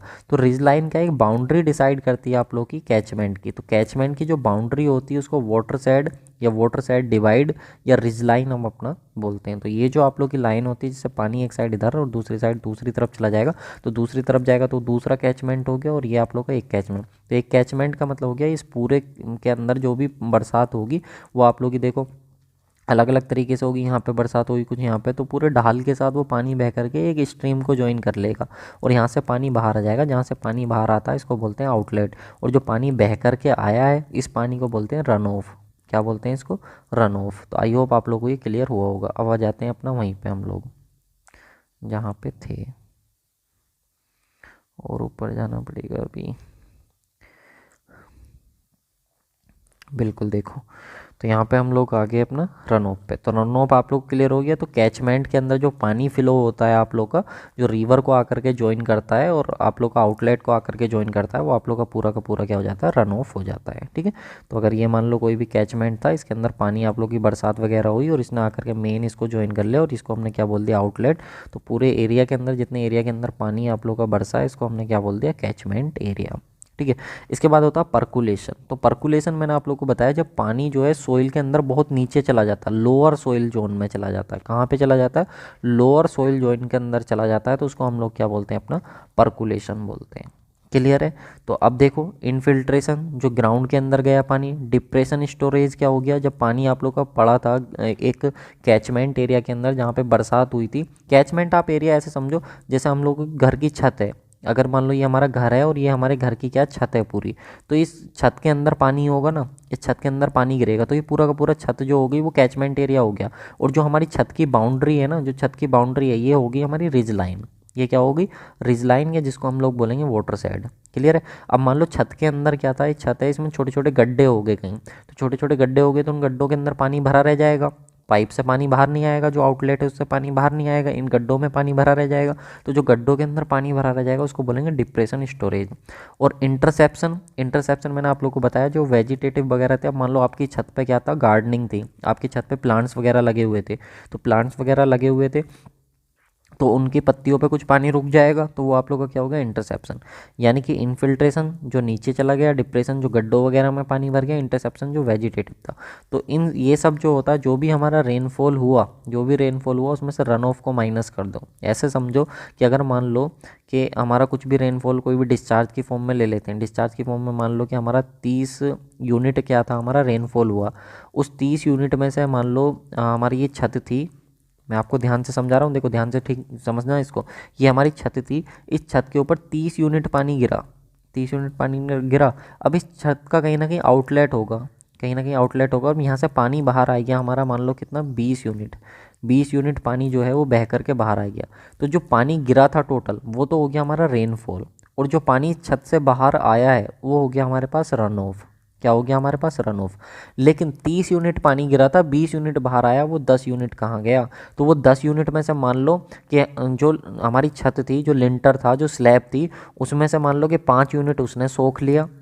2 यूनिट जो था हमारा वो आप लोग का छोटे मोटे गड्ढों में भरा रह गया, और मान लो कि उसमें से 3 यूनिट जो था वो हमारा कहाँ पे रह गया? जो वेजिटेटिव थे हमारे, जो छत पे जो गार्डनिंग थी, जो पेड़ पौधे थे, उन्होंने रोक लिया। तो इस तरीके से 10 यूनिट पानी हमारा इसमें चला गया, और बाकी का जो था हमारे पास वो 30 यूनिट रेनफॉल था, और जो हमारे पास 20 यूनिट था वो हमारे पास रन ऑफ था। तो इस तरीके से हमारे पास ये चीज़ें होती हैं। तो ये आप लोग आई होप आप लोग को क्लियर हुआ होगा, और आप इसको भूल भी नहीं पाओगे। कुछ हमारे इंस्ट्रूमेंट है जो यूज होते हैं हमारे हाइड्रोलॉजी के अंदर, जहाँ से हमारा जेईई में डायरेक्ट MCQ क्वेश्चन बनता है, और स्ट्रांगली रिकमेंडेशन रहेगा कि आप इन चीज़ों को जो है वो याद करो। ठीक है, तो गाइज़ अगर यार आप लोग को कंटेंट अच्छा लग रहा है, मेरी मेहनत अच्छी लग रही है, तो प्लीज़ वीडियो को यार लाइक कर दिया करो, शेयर कर दिया करो अपने दोस्तों के साथ, और थोड़ा मेरे को भी सपोर्ट करो।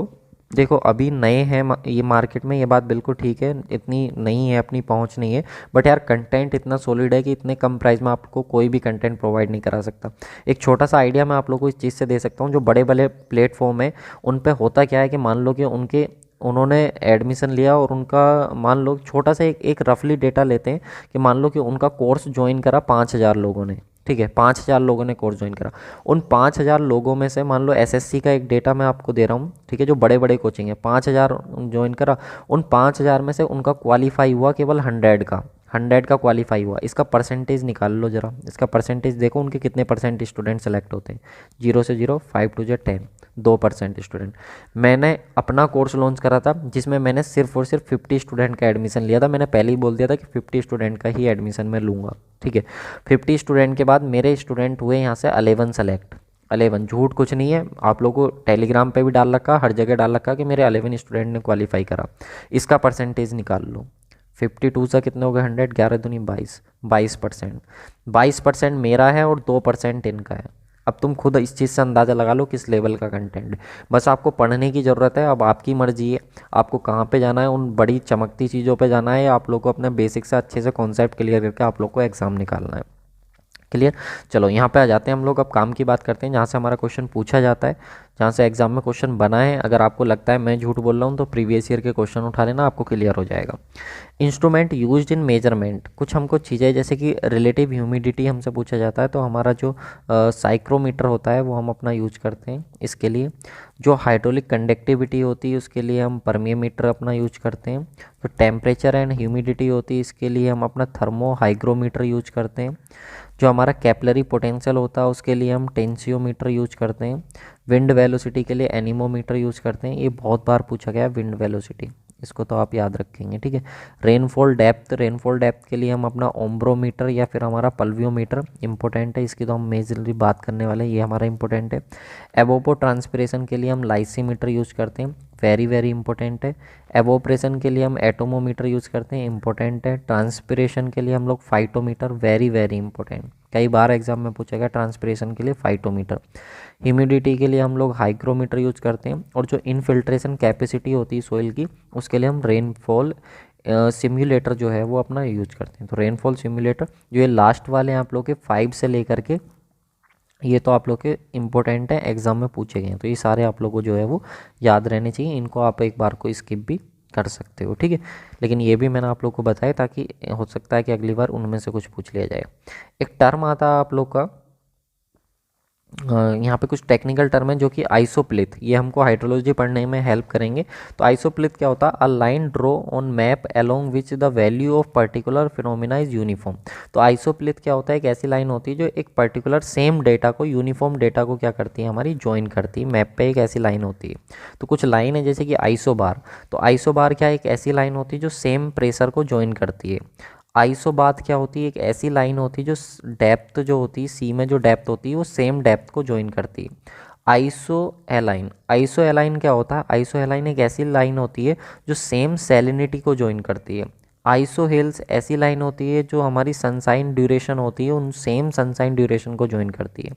Iso height again important, iso height एक ऐसी लाइन होती है जो सेम रेनफॉल को क्या करती है, ज्वाइन करती है। अभी जब मैं कुछ मेथड पढ़ाऊंगा तो वहाँ पे आइसो हाइट वर्ड यूज होगा, तो आपको पता होना चाहिए। आइसोप्लिथ क्या होती है, एक ऐसी लाइन होती है सेम एवोपो ट्रांसपिरेशन को क्या करती है, ज्वाइन करती है। आइसोथर्म एक ऐसी लाइन होती है जो सेम टेम्परेचर को ज्वाइन करती है। और आइसोनिफ एक ऐसी लाइन होती है जो सेम स्नोफॉल को क्या करती है, ज्वाइन करती है। ये सब आप लोग को पता होना चाहिए। इसके बाद आता है आप लोग का स्पेशल पॉइंट है, isochrone is a line on map which connect point having the equal time of interval of the surface runoff to catchment outlet. यानी कि जो आप लोग का same equal interval of time को ज्वाइन करती है आप लोग की, वो आइसोक्रोन लाइन होती है। और किसके इंटरवल को, रन ऑफ के। तो सेम रन ऑफ को जो ज्वाइन करने वाली लाइन होती है, उसके टाइम को जो ज्वाइन करने वाली लाइन होती है, उसको क्या बोलते हैं, आइसोक्रोन बोलते हैं। तो कुछ ये हमारा कुछ रटने वाला डेटा था जो हमको रटना ही पड़ेगा, इसका कोई और अल्टरनेट सॉल्यूशन नहीं है। अब यहाँ पे हमारे पास नेक्स्ट आता है hydrological budget equation. Hydrological budget equation या जिसको हम लोग अपना वाटर बजट इक्वेशन भी बोलते हैं, वाटर बजट इक्वेशन भी हम लोग अपना इसको बोलते हैं। तो इसको हम लोग अपना देखेंगे वाटर बजट इक्वेशन को, और उसके बाद हम अपना प्रेसिपिटेशन। तो वाटर बजट इक्वेशन को हम लोग देख लेते हैं एक बार। वाटर बजट इक्वेशन होती क्या है, देखो वाटर बजट इक्वेशन का बड़ा ही सिंपल सा है। ये आप लोग का कैचमेंट एरिया था, मैंने अभी आप लोग को क्लियर कराया क्या होता है कैचमेंट एरिया। ये हम लोग को कैचमेंट एरिया, इस कैचमेंट एरिया के अंदर कुछ ना कुछ हम लोगों का रेनफॉल हुआ होगा, बिल्कुल सर रेनफॉल हुआ होगा। तो यहाँ पे वाटर बजट इक्वेशन क्या बोलती है, वाटर बजट इक्वेशन बस इतना सा आप लोग को बताती है कि आप लोग की इनकम कुछ ना कुछ होगी, और आप लोग का एक्सपेंडिचर कुछ ना कुछ खर्चा आप लोग का होगा, और साथ में आप लोग क्या बचेगी बाद में, सेविंग आप लोग की हो जाएगी। ठीक है, तो वाटर बजट इक्वेशन बस सेविंग के बारे में बात करती है। उस सेविंग को नाम दे दिया था स्टोरेज का। कैसे, अगर मान लो कि आप लोग 20,000 रुपये कमा रहे हो, 20,000 में से आप लोगों ने 15,000 रुपये खर्च कर दिए, तो बचे कितने आप लोग के, 5,000 बचे।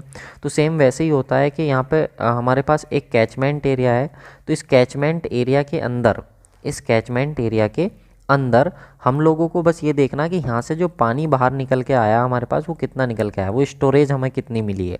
तो उसका सिंपल सा तरीका होता है, कितना हमारा इस कैचमेंट एरिया के अंदर इनफ्लो हुआ और कितना हमारा आउटफ्लो हुआ, बाकी हमारा क्या हो गया, स्टोरेज। बाकी क्या हो गया हमारा, स्टोरेज। आप इसको ऐसे समझ सकते हो, एक्चुअली में एक कैचमेंट एरिया है हमारे पास, इस कैचमेंट एरिया के अंदर कितना पानी आया, दैट इज़ इनफ्लो, कितना इससे बाहर आया, दैट इज़ आउटफ्लो, और कितना इसके अंदर रह गया, दैट इज़ स्टोरेज। बस इतना सा है। तो कैचमेंट एरिया है, तो इस कैचमेंट एरिया के अंदर पानी आएगा कहाँ से, तो आप बोलोगे रेनफॉल की फॉर्म में आएगा, यानी कि प्रिसिपिटेशन की वजह से आएगा।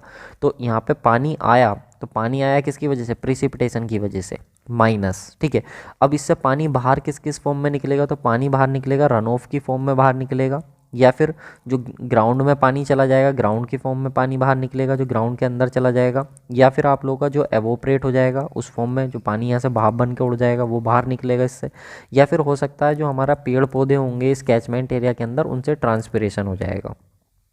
ठीक है, इतना पानी हमारा इससे बाहर निकल जाएगा, बाकी का जो बचेगा वो हमारा किस में आ जाएगा, स्टोरेज की फॉर्म में। तो वाटर बजट इक्वेशन कुछ भी नहीं होती है, वाटर बजट इक्वेशन बस वाटर को बताती है आप लोग का कि जो प्रिसिपिटेशन हुआ था वो ठीक है, और जो पानी बाहर निकला वो रन ऑफ की फॉर्म में, ग्राउंड वाटर की फॉर्म में नीचे चला गया, साथ में एवोपरेट हो गया, कुछ पानी भाप बन के उड़ गया, और कुछ पानी आप लोग का जो है वो पेड़ पौधों से भाप बन गया। ठीक है, तो इस फॉर्म में पानी, और बाकी का जो बचा वो उस कैचमेंट एरिया के अंदर स्टोरेज आप लोग का हो गया। तो डेल एस क्या होता है आप लोग का, वो नेट इंक्रीज इन स्टोरेज, आप लोग का स्टोरेज के बारे में बताता है कि कितना पानी उसके अंदर था।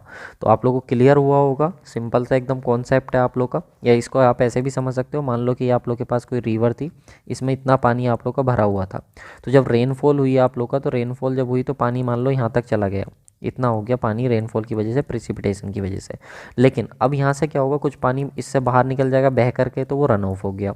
कुछ पानी ग्राउंड के अंदर चला जाएगा, तो आप लोग का ग्राउंड वाटर में हो गया। कुछ पानी इससे भाप बन के चला जाएगा, तो आप लोग का क्या हो गया, इवोपरेशन हो गया। कुछ यहाँ पर नदी के किनारे कुछ पेड़ वेड़ होंगे, कुछ उनसे भाप बन जाएगा, तो इस वजह से ये जो लेवल था आप लोग का यहाँ, अब वो घट करके मान लो यहाँ आ गया। तो यहाँ पर जो पानी की कमी आई है डेल एस की, वो आप लोग का क्या होता है, वो स्टोरेज को शो करता है, वो चेंज को शो करता है कि कितना पानी में चेंज आया है, बस ये है। इसके बाद एक नोट पॉइंट है आप लोगों का, जो कि आप लोगों का रेजिडेंस टाइम होता है। तो रेजिडेंस टाइम क्या होता है, बस नोट इसको याद रखना क्या होता है। तो volume of water in a phase, यानी कि एक फेज के अंदर कितना वॉल्यूम ऑफ वाटर है, upon average flow rate of, average flow rate in the phase, यानी कि उस फेज के अंदर जो है क्या रेट है वाटर की, क्या एवरेज रेट है फ्लो होने की। ऐसे नहीं समझ में आएगा, मान लो कि हमारे पास जो पानी है वो लिक्विड की फॉर्म में, पानी जो लिक्विड की फॉर्म में, पानी आप लोगों का सॉलिड फॉर्म में भी हो सकता है, वेपर फॉर्म में भी हो सकता है, आइस की फॉर्म में भी हो सकता है, और लिक्विड फॉर्म में। तो लिक्विड फॉर्म में मान लिया किसी फेज में हमारा कितना वॉल्यूम ऑफ वाटर था, और उस फेज में क्या हमारा एवरेज फ्लो है, किस फ्लो से क्या फ्लो रहता है, क्या डिस्चार्ज रहता है आप लोग का, वो हमको पता होना चाहिए। तो उन दोनों का जो रेशियो होता है वो हमको क्या देता है, रेजिडेंस टाइम देता है। रेजिडेंस मतलब रहना, कि कितने टाइम तक जो है एक फॉर्म में पानी रहा, इसके बारे में हमको बताता है। रेजिडेंस टाइम को आप ऐसे समझो, हमको ये बताएगा कि बर्फ़ कितनी देर रहा, गैस कितनी देर रही, वेपर कितनी देर रही, या फिर लिक्विड कितनी देर रहा, वो हमारे पास क्या होता है, रेजिडेंस टाइम होता है। तो रेजिडेंस टाइम नथिंग बट वो हमको सिर्फ इतना बताता है कि किसी भी एक फॉर्म में पानी कितने टाइम रह रहा है। तो any residence time of ocean is larger than that of global ground water. तो जो आप लोगों का ग्लोबल ग्राउंड वाटर है उसके लिए जो रेजिडेंस टाइम होता है वो कम होता है, किसके कंपैरिजन में, ओशन के। तो ओशन का ज़्यादा होता है और आप लोग का वो ग्राउंड वाटर का कम होता है, क्योंकि वहाँ पर आप लोग का लिक्विड फॉर्म में वो ज़्यादा टाइम तक रहता है, इसलिए। ठीक है, तो ये कुछ भी नहीं है, ये आप लोग का पूछा जा सकता है, बाकी आप इंक्लूड कर लिया क्योंकि ईएससी लेवल का है, जई वही के लिए आप इसको स्किप कर सकते हो, इतना सा है कहने का मतलब बस। अब हम देखेंगे अपना प्रेसिपिटेशन।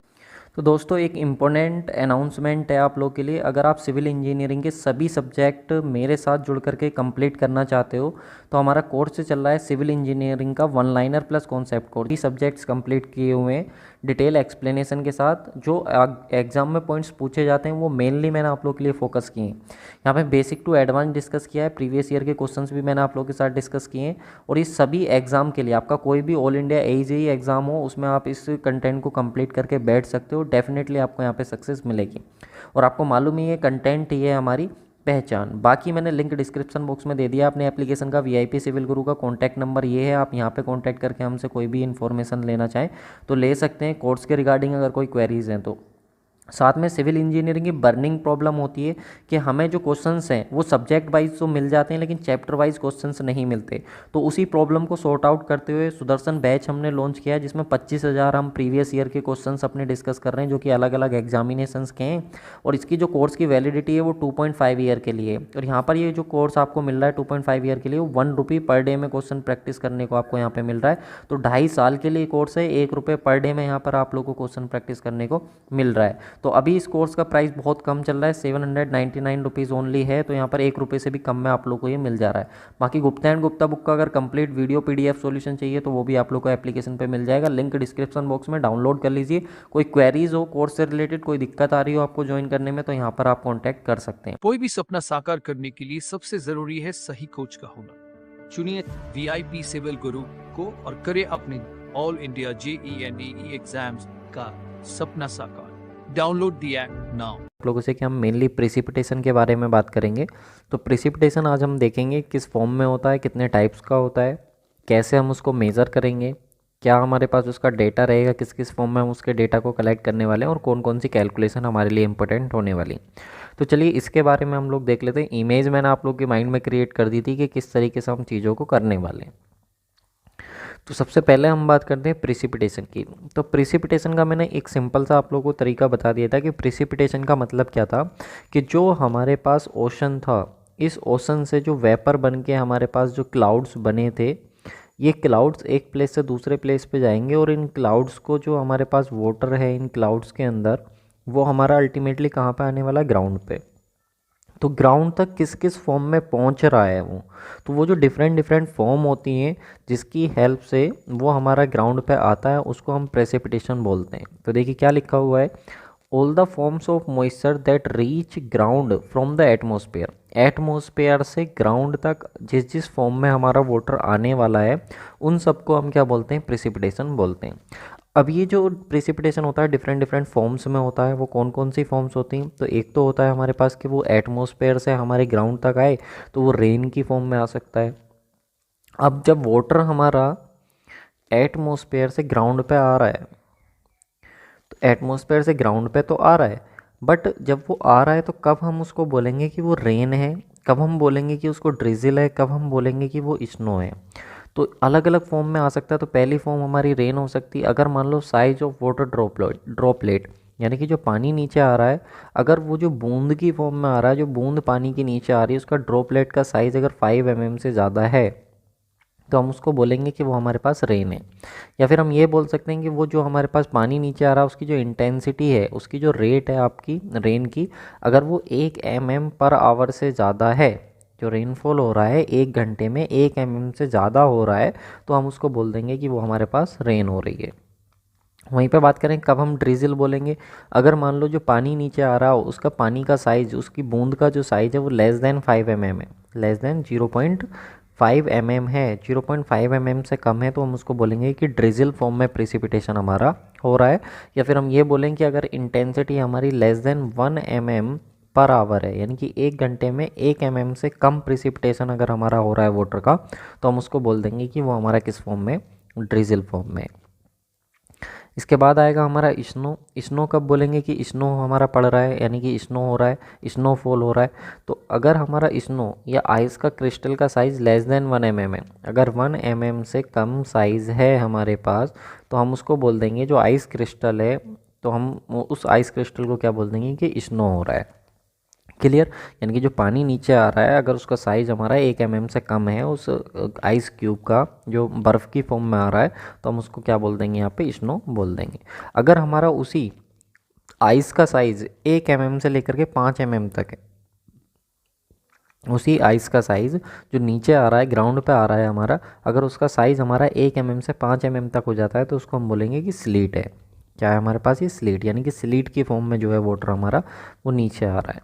उसके बाद होता है हेल। हेल किसको बोलते हैं? ओले को। ओला पड़ता है ना, तो अगर हमारा वही आइस का साइज़ बढ़ करके 8 mm से ज़्यादा हो जाए, तो 8 mm से ज़्यादा हो जाएगा तो हम उसको क्या बोलेंगे कि हेल है, वो ओले पड़ रहे हैं। सुना होगा आपने कि ओले पड़ रहे हैं। तो ओले कब बोलते हैं? जब 8 mm से ज़्यादा साइज हो जाता, 1 से 5 mm रहता तो उसको स्लीट बोल देते हैं, और 1 mm से कम रहता तो उसको स्नो बोल देते हैं। ठीक है, तो ये चीज़ आप लोग को ध्यान रखनी है। ये हो गया आपका डिफरेंट डिफरेंट फॉर्म्स प्रिसिपिटेशन की, जिसमें क्या होता है, जो हमारा वाटर होता है वो ग्राउंड तक पहुंचता है। इसमें से भी हमारा मेन कौन सा है? तो मेन मैंने आप लोगों को बता दिया, हमारा रेन जो होने वाला है वो मेन होने वाला है। हम इसके बाद बात करते हैं टाइप्स ऑफ प्रिसिपिटेशन की, कि जो प्रिसिपिटेशन होता है वो कितने टाइप्स का होता है। ये इंपॉर्टेंट है टाइप्स ऑफ प्रिसिपिटेशन, क्योंकि यहाँ से क्वेश्चन पूछा जाता है। तो on the basis of factor which are responsible for precipitation, यानी कि उन फैक्टर के बेसिस पे जो रेस्पॉन्सिबल हैं, यानी कि जिनकी वजह से प्रिसिपिटेशन होता है, उनके बेसिस पे हमने प्रिसिपिटेशन को यहाँ पे क्लासीफाई किया है। तो सबसे पहला जो प्रिसिपिटेशन आता है हमारे पास निकल के, जिसको हम बोलते हैं कन्वेक्टिव प्रिसिपिटेशन। तो यहाँ पे इस चीज़ को आप देख सकते हो, सबसे पहला प्रिसिपिटेशन जो निकल के आता है जिसको हम लोग बोलते हैं अपना कन्वेक्टिव प्रिसिपिटेशन। तो कन्वेक्टिव प्रिसिपिटेशन क्या होता है? कन्वेक्टिव प्रिसिपिटेशन होता है this occurs due to the heating of the ground and temperature difference between the moist air and its surrounding air. यानी कि जब होता क्या है हमारे पास, जब ग्राउंड हमारा हीट होता है, तो ग्राउंड हीट होने की वजह से होता क्या है, देखिए this occur due to heating of the ground. जब ग्राउंड हमारा हीट होता है तो ग्राउंड हीट होने की वजह से क्या हो, टेम्परेचर डिफरेंस क्रिएट हो जाता है। टेम्परेचर डिफरेंस कैसे? कहीं पे गर्मी ज़्यादा, कहीं पे गर्मी कम है, तो इसकी वजह से क्या होता है, हमारा टेम्परेचर डिफरेंस क्रिएट हो गया। तो टेम्परेचर डिफरेंस क्रिएट होने की वजह से ही क्या होता है, हमारा जो बरसात होती है उसको हम बोलते हैं अपना कन्वेक्टिव प्रिसिपिटेशन। तो देखिए यहाँ पे आप लोगों को साफ साफ दिखाया हुआ है कि एक तरफ हमारे पास क्या है, मान लीजिए कि एक तरफ आप लोग का टेम्परेचर बहुत ज़्यादा है और एक तरफ आप लोग का टेम्परेचर क्या है, कम। तो कहीं पे अगर टेम्परेचर आप लोग का ज़्यादा है, तो इस चीज़ को समझिए, टेम्परेचर अगर आप लोग का ज़्यादा है, तो टेम्परेचर ज़्यादा है तो वहाँ की जो एयर है वो आप लोग की एक्सपेंड करने की कोशिश करेगी। अब एक्सपेंड करने की कोशिश करेगी तो उसकी डेंसिटी क्या हो जाएगी, कम हो जाएगी। डेंसिटी क्या हो जाएगी आप लोग की, कम हो जाएगी। तो यानी कि प्रेशर क्या हो जाएगा वहाँ का, कम हो जाएगा एक तरफ। दूसरी तरफ आप देखिए कहीं का टेम्परेचर आप लोग का कम है, तो टेम्परेचर अगर कम है तो वहाँ पे एयर क्या करेगी, कॉन्टैक्ट करने की कोशिश करेगी। कॉन्टैक्ट करने की कोशिश करेगी, डेंसिटी बढ़ जाएगी, यानी कि उसका प्रेशर भी आप लोग का बढ़ जाएगा। तो एक तरफ आप लोग का प्रेशर कम है और एक तरफ आप लोग का प्रेशर क्या है, ज़्यादा। तो जिसकी वजह से होता क्या है कि जो आप लोग की मॉइस्ट एयर होती है वो ऊपर उठती है। ऊपर उठने के बाद वो क्लाउड्स का फॉर्म ले लेती है, क्लाउड्स बन जाते हैं। फिर वो प्रेशर डिफरेंस की वजह से एक जगह से दूसरी जगह जाती है और जो वाटर है हमारा वो नीचे आ जाता है। तो ये मेनली होता किसकी वजह से, तो प्रेशर डिफरेंस की वजह से आप लोग का होता है। जो आप लोग का जो नॉन यूनिफॉर्म जो आप लोग की हीटिंग होती है, टेम्परेचर डिफरेंस जो होता है ग्राउंड पर, उसकी वजह से हमको देखने को मिलता है। तो आप लोग को बस यही ध्यान रखना, कन्वेक्टिव प्रेसिपिटेशन जो होता है वो किसकी वजह से होता है, टेम्परेचर डिफरेंस की वजह से आप लोग को ये होता है। और जो समर में हमारी रेन होती है, रेनफॉल होती है, जो गर्मियों में होती है, वो इसी वजह से आप लोग को देखने को मिलती है। ठीक है, चलिए नेक्स्ट आता है हमारे पास, इसके बाद सेकंड आता है हमारा, जो सेकंड टाइप का हमारा प्रेसिपिटेशन है जिसको बोलते हैं हम लोग ओरोग्राफिक प्रेसिपिटेशन। तो जो ओरोग्राफिक प्रेसिपिटेशन होता है वो क्या होता है उसके बारे में एक बार देख लेते हैं। तो orographic precipitation caused by the topographic barrier, जो किसकी वजह से होता है, कोई टोपोग्राफिक बैरियर की वजह से जो हमारी रेनफॉल होती है उसको हम बोलते हैं ओरियोग्राफिक प्रेसिपिटेशन। कैसे? जैसे कि आप लोग को मालूम होगा कि ओशन है, ठीक है, तो समुद्र से आप लोग का क्या है, वेपर बनी, वेपर बनने के बाद वो क्लाउड्स बन गए। अब वो आप लोग के क्लाउड्स क्या हैं, वो एयर के साथ जो है वो चलना शुरू होंगे, एयर के साथ चलना शुरू होंगे। तो आप लोगों ने देखा होगा कि हिमालय से टकरा करके भारत में जो है बारिश होती है। हिमालय से टकराने के बाद जब क्लाउड्स हिमालय से टकराते हैं तो भारत में क्या होता है, रेनफॉल होता है। तो वो सेम टाइप की जो रेनफॉल होता है उसको ओरियोग्राफी की बोलते हैं। यानी कि जब क्लाउड्स जो हैं वो किसी चीज़ से टकराएं और टकराने के बाद रेनफॉल हो, तो वहाँ पे जो उस तरीके का रेनफॉल होता है उसको हम क्या बोलते हैं, ओरियोग्राफिक। तो मान लो ये कोई बैरियर आ गया, आप लोग को कोई हिल वगैरह आ गई, कोई पहाड़ी वगैरह आ गई, इधर से क्लाउड्स जा रहे थे आप लोग के, टकराए, टकराने के बाद वो आप लोग के यहीं पे बरस गए। तो उस तरीके का जो रेनफॉल होता है वो आप लोग का ओरियोग्राफिक होता है। तो जैसे यहाँ पे लिखा हुआ rains in Himalayas and western Ghat, जो वेस्टर्न घाट है जहाँ पे पहाड़ी हैं और जो हिमालय रीजन है वहाँ पे जो रेनफॉल होता है वो ओरियोग्राफिक प्रेसिपिटेशन की वजह से वहाँ पे होता है। इसके बाद थर्ड आता है आप लोग का फ्रंटियल प्रेसिपिटेशन। थर्ड कौन सा होता है हमारे पास, जो फ्रंटियल प्रेसिपिटेशन होता है। अब वही फ्रंटियल प्रेसिपिटेशन क्या होता है, तो ये हमारा दो तरीके से होता है जो फ्रंटियल प्रेसिपिटेशन होता है। एक होता है हमारा वार्म एयर फ्रंटियल प्रेसिपिटेशन, एक होता है हमारे पास कोल्ड एयर फ्रंटियल प्रेसिपिटेशन। इसमें होता क्या है, हमारे पास जो क्लाउड्स बनते हैं वो हमारे क्या होते हैं, जैसे हमको मालूम है कि वार्म एयर जो होती है वो हल्की होती और जो कोल्ड एयर होती है वो कैसी होती, भारी होती। तो वार्म एयर जो होती है वो कोल्ड एयर की तरफ क्या होती, फ्लो होती है, और ये दोनों कंबाइन होकर के ऊपर उठ जाते हैं और ऊपर उठने के बाद क्या नीचे बरस जाते हैं। तो इस तरीके से जो हमारा क्या होता है प्रेसिपिटेशन होता है वो हमारा कहलाता है फ्रंटियल प्रेसिपिटेशन। कोल्ड एयर फ्रंटियल प्रेसिपिटेशन में क्या होता है कि जो आप लोग की ठंडी हवा होती है वो गर्म हवा की तरफ जाती है और दोनों मिलके आप लोग के क्या होते हैं, ऊपर उठते हैं, और ऊपर उठने की वजह से फिर जो नीचे आकर के बरसते हैं उसको हम बोलते हैं अपना फ्रंटियल प्रेसिपिटेशन, कोल्ड एयर फ्रंटियल प्रेसिपिटेशन। तो जो आप लोग का रेनी सीजन जो रेनफॉल होता है, जो बरसात के टाइम पे जो रेनफॉल होता है वो आप लोग का जनरली फ्रंटियल प्रेसिपिटेशन आप लोग को देखने को मिलता है। तो फ्रंटियल प्रेसिपिटेशन में एक दूसरे के फ्रंट में आती हैं आप लोग की कौन कौन सी, जो गर्म हवा है और ठंडी हवा, फिर वो आप लोग की ऊपर उठती हैं और आप लोग की उनकी वजह से रेनफॉल होती है। तो याद रखना वार्म एयर फ्रंटियल प्रेसिपिटेशन में गर्म हवा ठंडी हवा की तरफ चलती है, क्योंकि ठंडी वाली स्टैटिक होती है और जो आप लोग की गर्म हवा होती है वो मूविंग होती है। लेकिन कोल्ड एयर फ्रंटियल प्रेसिपिटेशन में क्या होती है, जो ठंडी हवा होती है वो मूविंग होती है और वार्म एयर जो होती है वो स्टैटिक होती है, रुकी हुई होती है, और दोनों आपस में कंबाइन होकर ऊपर उठ के फिर नीचे रेनफॉल ये कराती हैं। तो ये होती है हमारे पास फ्रंटियल प्रेसिपिटेशन। तो ये आप लोगों ने देखा कितने टाइप्स का था आप लोगों का। सबसे पहला था आप लोग का कन्वेक्टिव प्रेसिपिटेशन जो टेम्परेचर डिफरेंस की वजह से हुआ, दूसरा ओरियोग्राफिक प्रेसिपिटेशन जो आप लोगों का कोई बैरियर वगैरह आ गया उसकी वजह से, और फ्रंटियल प्रेसिपिटेशन में आप लोगों ने देखा कि जो आप लोग का प्रेसिपिटेशन हो रहा था उसमें आप लोग की गर्म हवा और ठंडी हवा कंबाइन होकर ऊपर उठ रही थी, जिसकी वजह से आप लोग का वो प्रेसिपिटेशन हो रहा था। इसके बाद फोर्थ और आता है हमारे पास लास्ट, जिसको हमको बोलते हैं साइक्लोनिक प्रेसिपिटेशन। अभी साइक्लोनिक प्रेसिपिटेशन क्या होता है, एक स्पेशल टाइप्स का प्रेसिपिटेशन होता है। इसमें हम होता क्या है कि जो प्रेसिपिटेशन होता है वो साइक्लोन्स की वजह से होता है। अब आपको मालूम है कि साइक्लोन्स जो आते हैं वो आप लोग के समुद्र में आते हैं, तो occurs due to the pressure difference between the ground water and the water bodies. जो आप लोग की वाटर बॉडीज और जो आप लोग का ग्राउंड वाटर होता है उसके बीच में जब प्रेशर डिफरेंस क्रिएट होता है तो उसके बीच उसकी वजह से साइक्लोनिक प्रेसिपिटेशन होता है। मान लो कि आप लोग का क्या है, वाटर बॉडी थी, कोई भी ओशन वगैरह था और ये आप लोग का ग्राउंड था, तो यहाँ पे आप लोग का होगा क्या, ये ऊपर उठेगा प्रेशर डिफरेंस की वजह से, वाटर यहाँ पे वेपर बन के ऊपर जाएगा, ऊपर जाने की वजह से यहाँ का और जो आपका ग्राउंड है दोनों का प्रेशर डिफरेंस क्या होगा, अलग अलग होगा, जिसकी वजह से इधर आकर के आप लोग की क्या है रेनफॉल हो जाती है। तो ये बहुत बड़े स्केल पे होता है, यहाँ पे हमको ज़रूर छोटा लग रहा होगा बट ये बहुत बड़े स्केल पे होता है। तो साइक्लोनिक प्रेसिपिटेशन जो होती है वो आप लोग की किसकी वजह से होती है, साइक्लोन की वजह से आप लोग को देखने को मिलती है। तो आपने देखा कि प्रेसिपिटेशन किस किस फॉर्म में होती है, तो पहले हमने फॉर्म्स के बारे में बात करा। दूसरा हमने टाइप्स की बात करी कि कितने टाइप्स का हमारा प्रेसिपिटेशन होता है, तो हमने 4 टाइप्स के प्रेसिपिटेशन की बात करी। फॉर्म में आपने रेन देखा था, आपने हेल की बात करी थी, आपने ड्रिजल की बात करी थी, आपने स्नो की बात करी थी। तो ये आपके फॉर्म्स थे अलग अलग, और यहाँ पे आप लोगों के टाइप्स थे, जो आप लोग के फैक्टर्स थे जो रेस्पॉन्सिबल थे जो प्रेसिपिटेशन करा रहे थे, उसके बेसिस पे हमने आप लोगों का टाइप्स ऑफ प्रेसिपिटेशन को बांटा। अब जो प्रेसिपिटेशन हुआ है, जो रेनफॉल नीचे आया है, जो बरसात हुई है, जो पानी नीचे आया, अब उसका हम मेजरमेंट करेंगे कि वो पानी आया कितना है, जिसको हम बोलते हैं मेजरमेंट ऑफ रेनफॉल। तो नेक्स्ट टॉपिक जो आता है निकल के वो आता है हमारे पास मेजरमेंट ऑफ रेनफॉल। अब जाहिर सी बात है पानी नीचे आया है तो नीचे तो आप लोग का क्या होगा, ग्राउंड होगा पूरा। अब ग्राउंड का क्या लेंथ है, ब्रेथ है।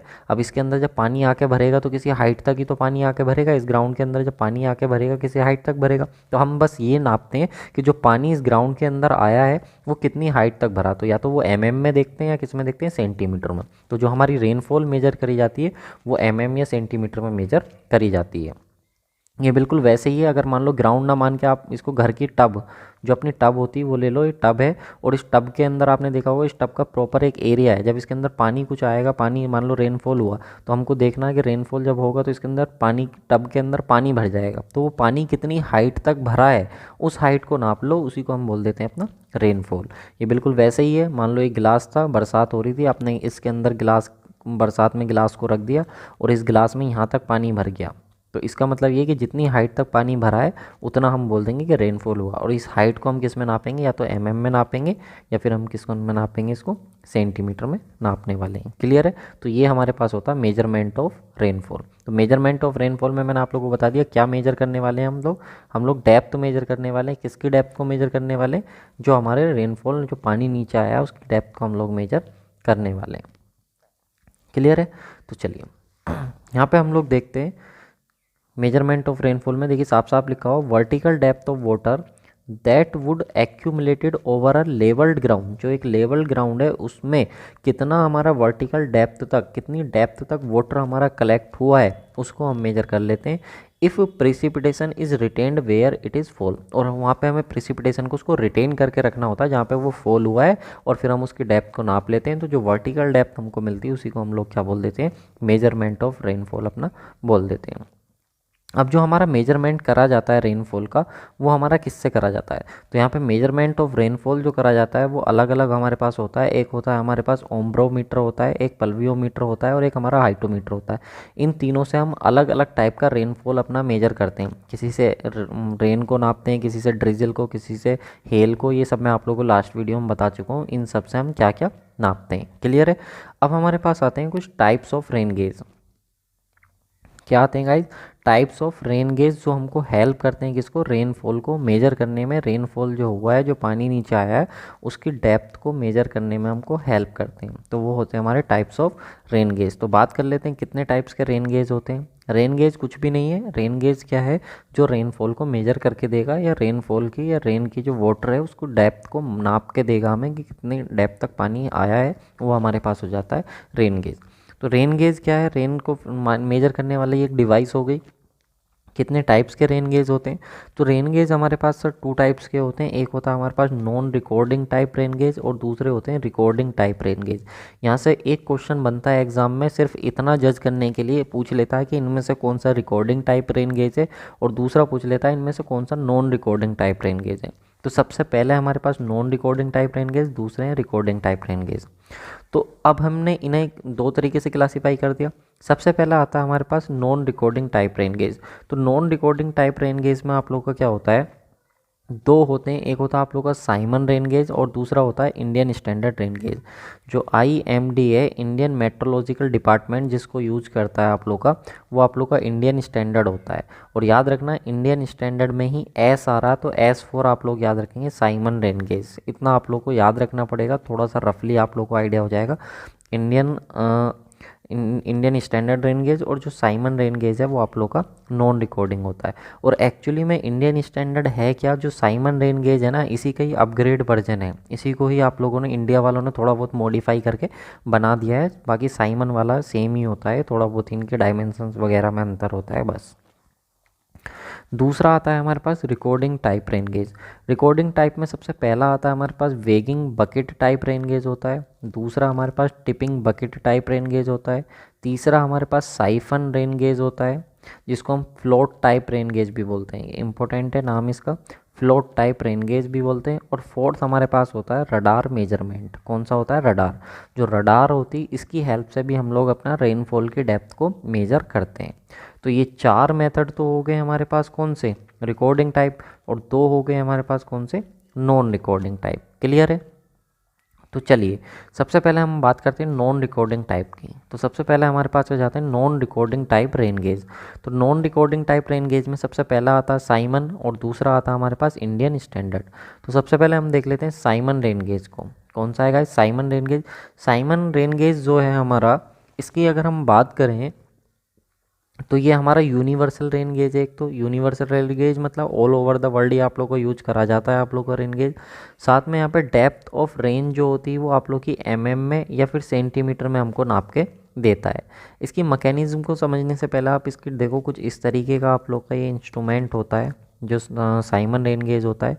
इसमें एक इस तरीके की हमारी एक बकेट लगी हुई होती है, ठीक है, इस तरीके की बकेट होती है, और ऊपर हमारा एक कीप लगा हुआ होता है, ठीक है, कीप लगा हुआ होता है और इसका जो डाया होता है कीप का आपका वो 12.7 सेंटीमीटर होता है। तो इसी चीज़ को पूछता है कि इसका डाया कितना होता है, एमएम में पूछे तो 127 एमएम हो जाता है।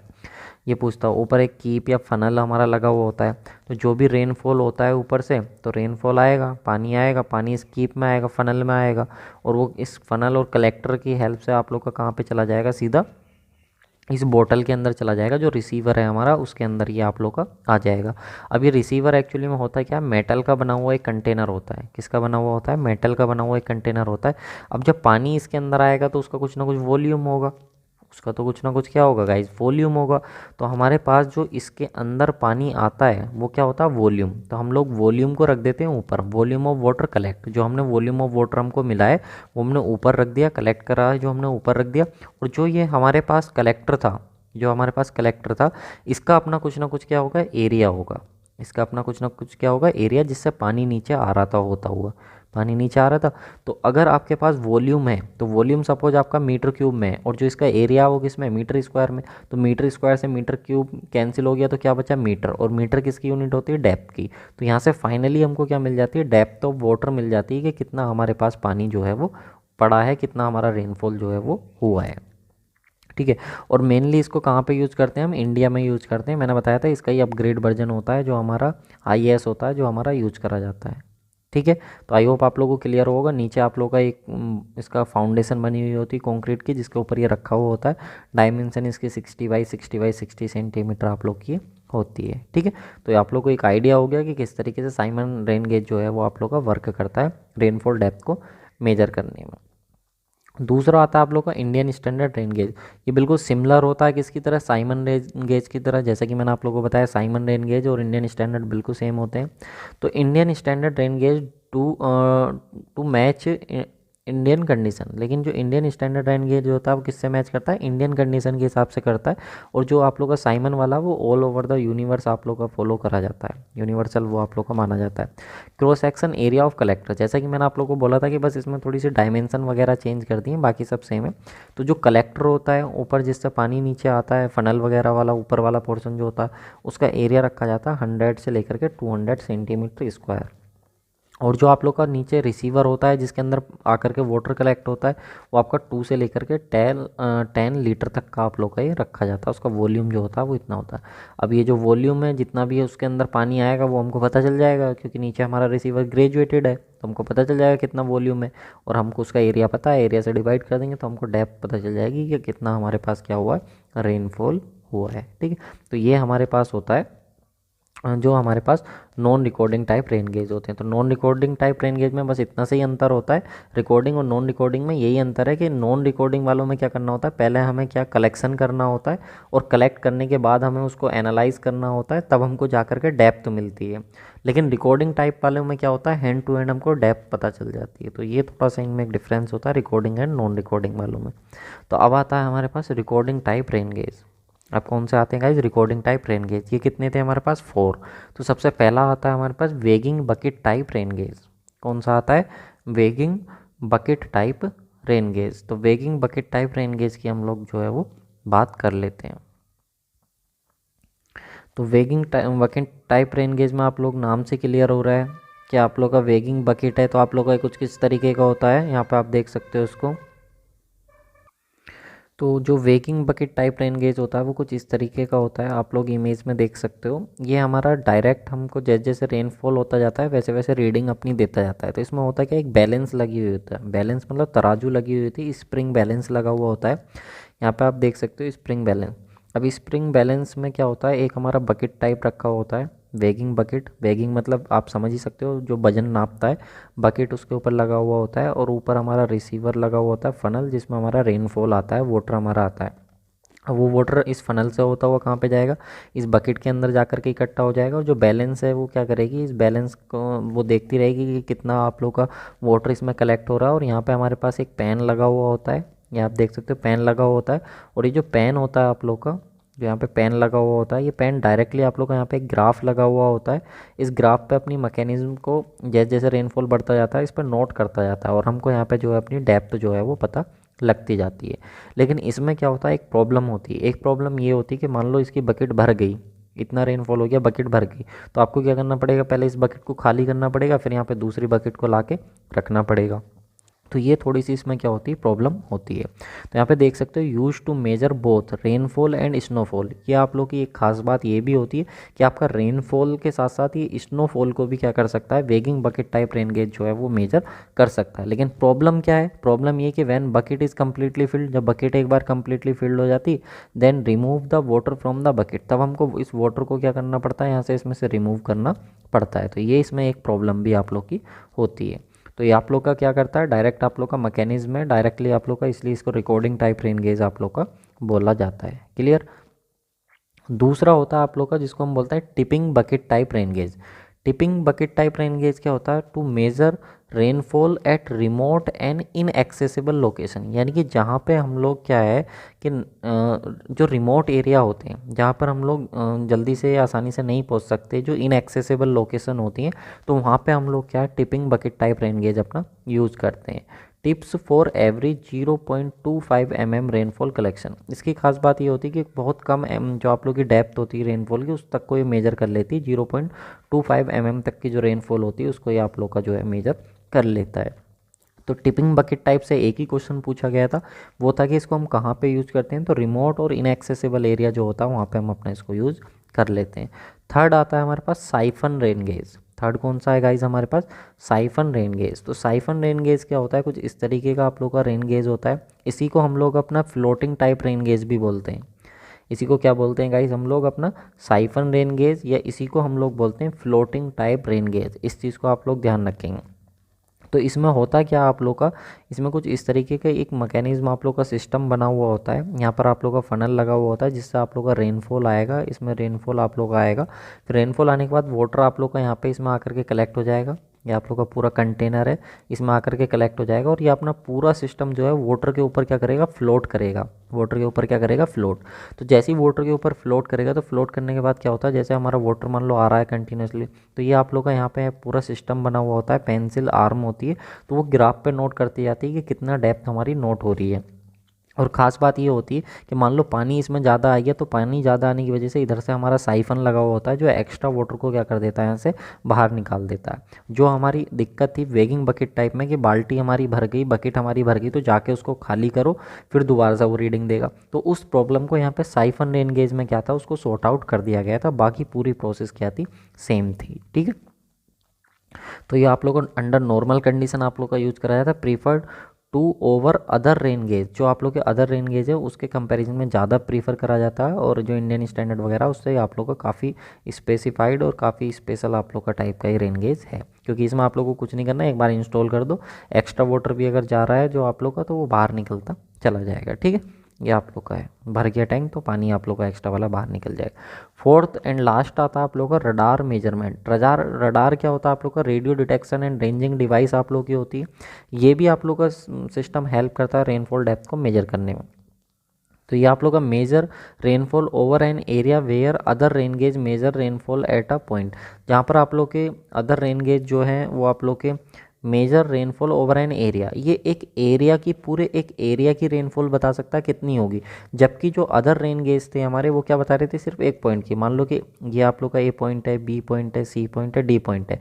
अब ये एक एरिया के अंदर है, तो आपको यहाँ पे अगर इस एरिया का रेनफॉल मेजरमेंट करना अदर रेन गेज की हेल्प से, तो आपको एक रेन गेज यहाँ लगाना पड़ेगा, एक यहाँ लगाना पड़ेगा, एक यहाँ लगाना पड़ेगा, और एक यहाँ लगाना पड़ेगा। और वो इन सब पूरे एरिया में जो है, मान लो यहाँ P1 प्रिसिपिटेशन हुआ, यहाँ पे P2 हुआ, यहाँ पे P3 हुआ, और यहाँ पे P4 हुआ, तो आप एवरेज निकाल के तब आप बताओगे कि इस एरिया के अंदर कितना प्रिसिपिटेशन हुआ। लेकिन अगर मान लो ये एरिया था और यहाँ पे A पॉइंट, ये B पॉइंट, ये C पॉइंट और ये D पॉइंट था, तो रडार हमारे पास क्या है, इस पूरे एरिया का एक बार में ही बता देगा कि यहाँ पे कितना रेनफॉल हमारा हुआ है। तो ये आप लोग का बाकी रेनफॉल और रडार वाले में क्या होता है, डिफरेंस होता है। तो आप लोग का रडार रेन गेज सिस्टम आप लोग का आ जाता है, ये आप लोग का हो गया। इसके बाद नेक्स्ट आता है हमारे पास रेन गेज स्टेशन। अब रेन गेज स्टेशन क्या होता है सर, तो रेन गेज स्टेशन होता है जो अभी हमने क्या है अपना रेन गेज देखा था, जो आपके पास रेन गेज थे वो क्या थे, वो डिवाइसेस थी जो हमको मेजर करके दे रही थी क्या, रेनफॉल डेप्थ को, कि कितना हमारा रेनफॉल हुआ उसकी डेप्थ को मेजर करके दे रही थी।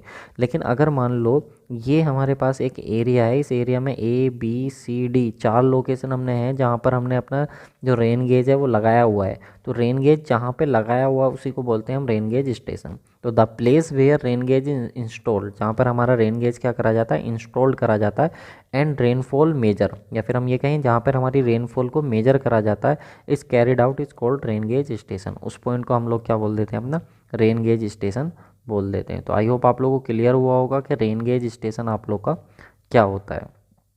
तो रेन गेज स्टेशन जहाँ पर आप लोग का जो रेन गेज है वो आप लोग का इंस्टॉल हुआ है, वो आप लोग का रेन गेज स्टेशन हो जाता है। ठीक है, आप लोग को इतना क्लियर हुआ। अब इसके लिए कुछ इंडियन स्टैंडर्ड गाइडलाइंस है हमारी जो हमको पता होना चाहिए, जहाँ से एग्जाम में हमको क्वेश्चन पूछा जाता है, जिसको बोलते हैं density of rain gauge network. मान लो कि आप लोग का जो टोपोग्राफी है, जहाँ पर आपको रेनफॉल को मेजर करना है, वहाँ का एरिया प्लेन है या फिर बिल्कुल फ्लैट है। वो कैचमेंट एरिया जहाँ पर आपको रेनफॉल को मेजर करना है वो या तो बिल्कुल प्लेन है या बिल्कुल कैसा है, एकदम फ्लैट है। तो उस जगह पर आपको 520 किलोमीटर के स्क्वायर के एरिया में आप लोग एक रेन गेज लगा सकते हो, वो मोर देन सफिशिएंट है। लेकिन अगर एरिया आपका एलिवेटेड है, यानी कि ऊंचा नीचा है, और वो भी एलिवेटेड कितना है, 1000 मीटर का एलिवेशन है, तो वहाँ पर आप लोग 260 से लेकर के 390 किलोमीटर स्क्वायर के एरिया में आपको एक रेन गेज लगाना पड़ेगा। इतने एरिया के अंदर आप लोग को एक रेन गेज लगाना पड़ेगा।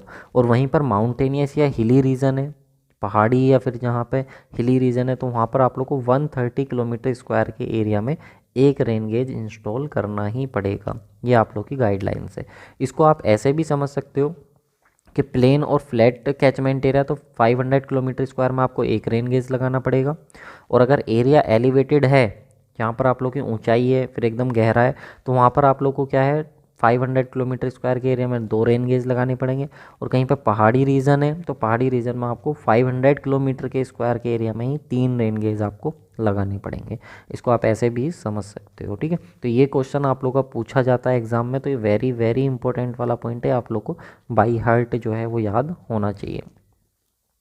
अब यहाँ पे हमारे पास क्या है, एक रिकमेंडेशन भी निकल के आती है आप लोग की, as per W M O क्या, वर्ल्ड मेट्रोलॉजिकल ऑर्गेनाइजेशन जो है वो क्या बोलती है, 10% of rain gauge station should be self recording type.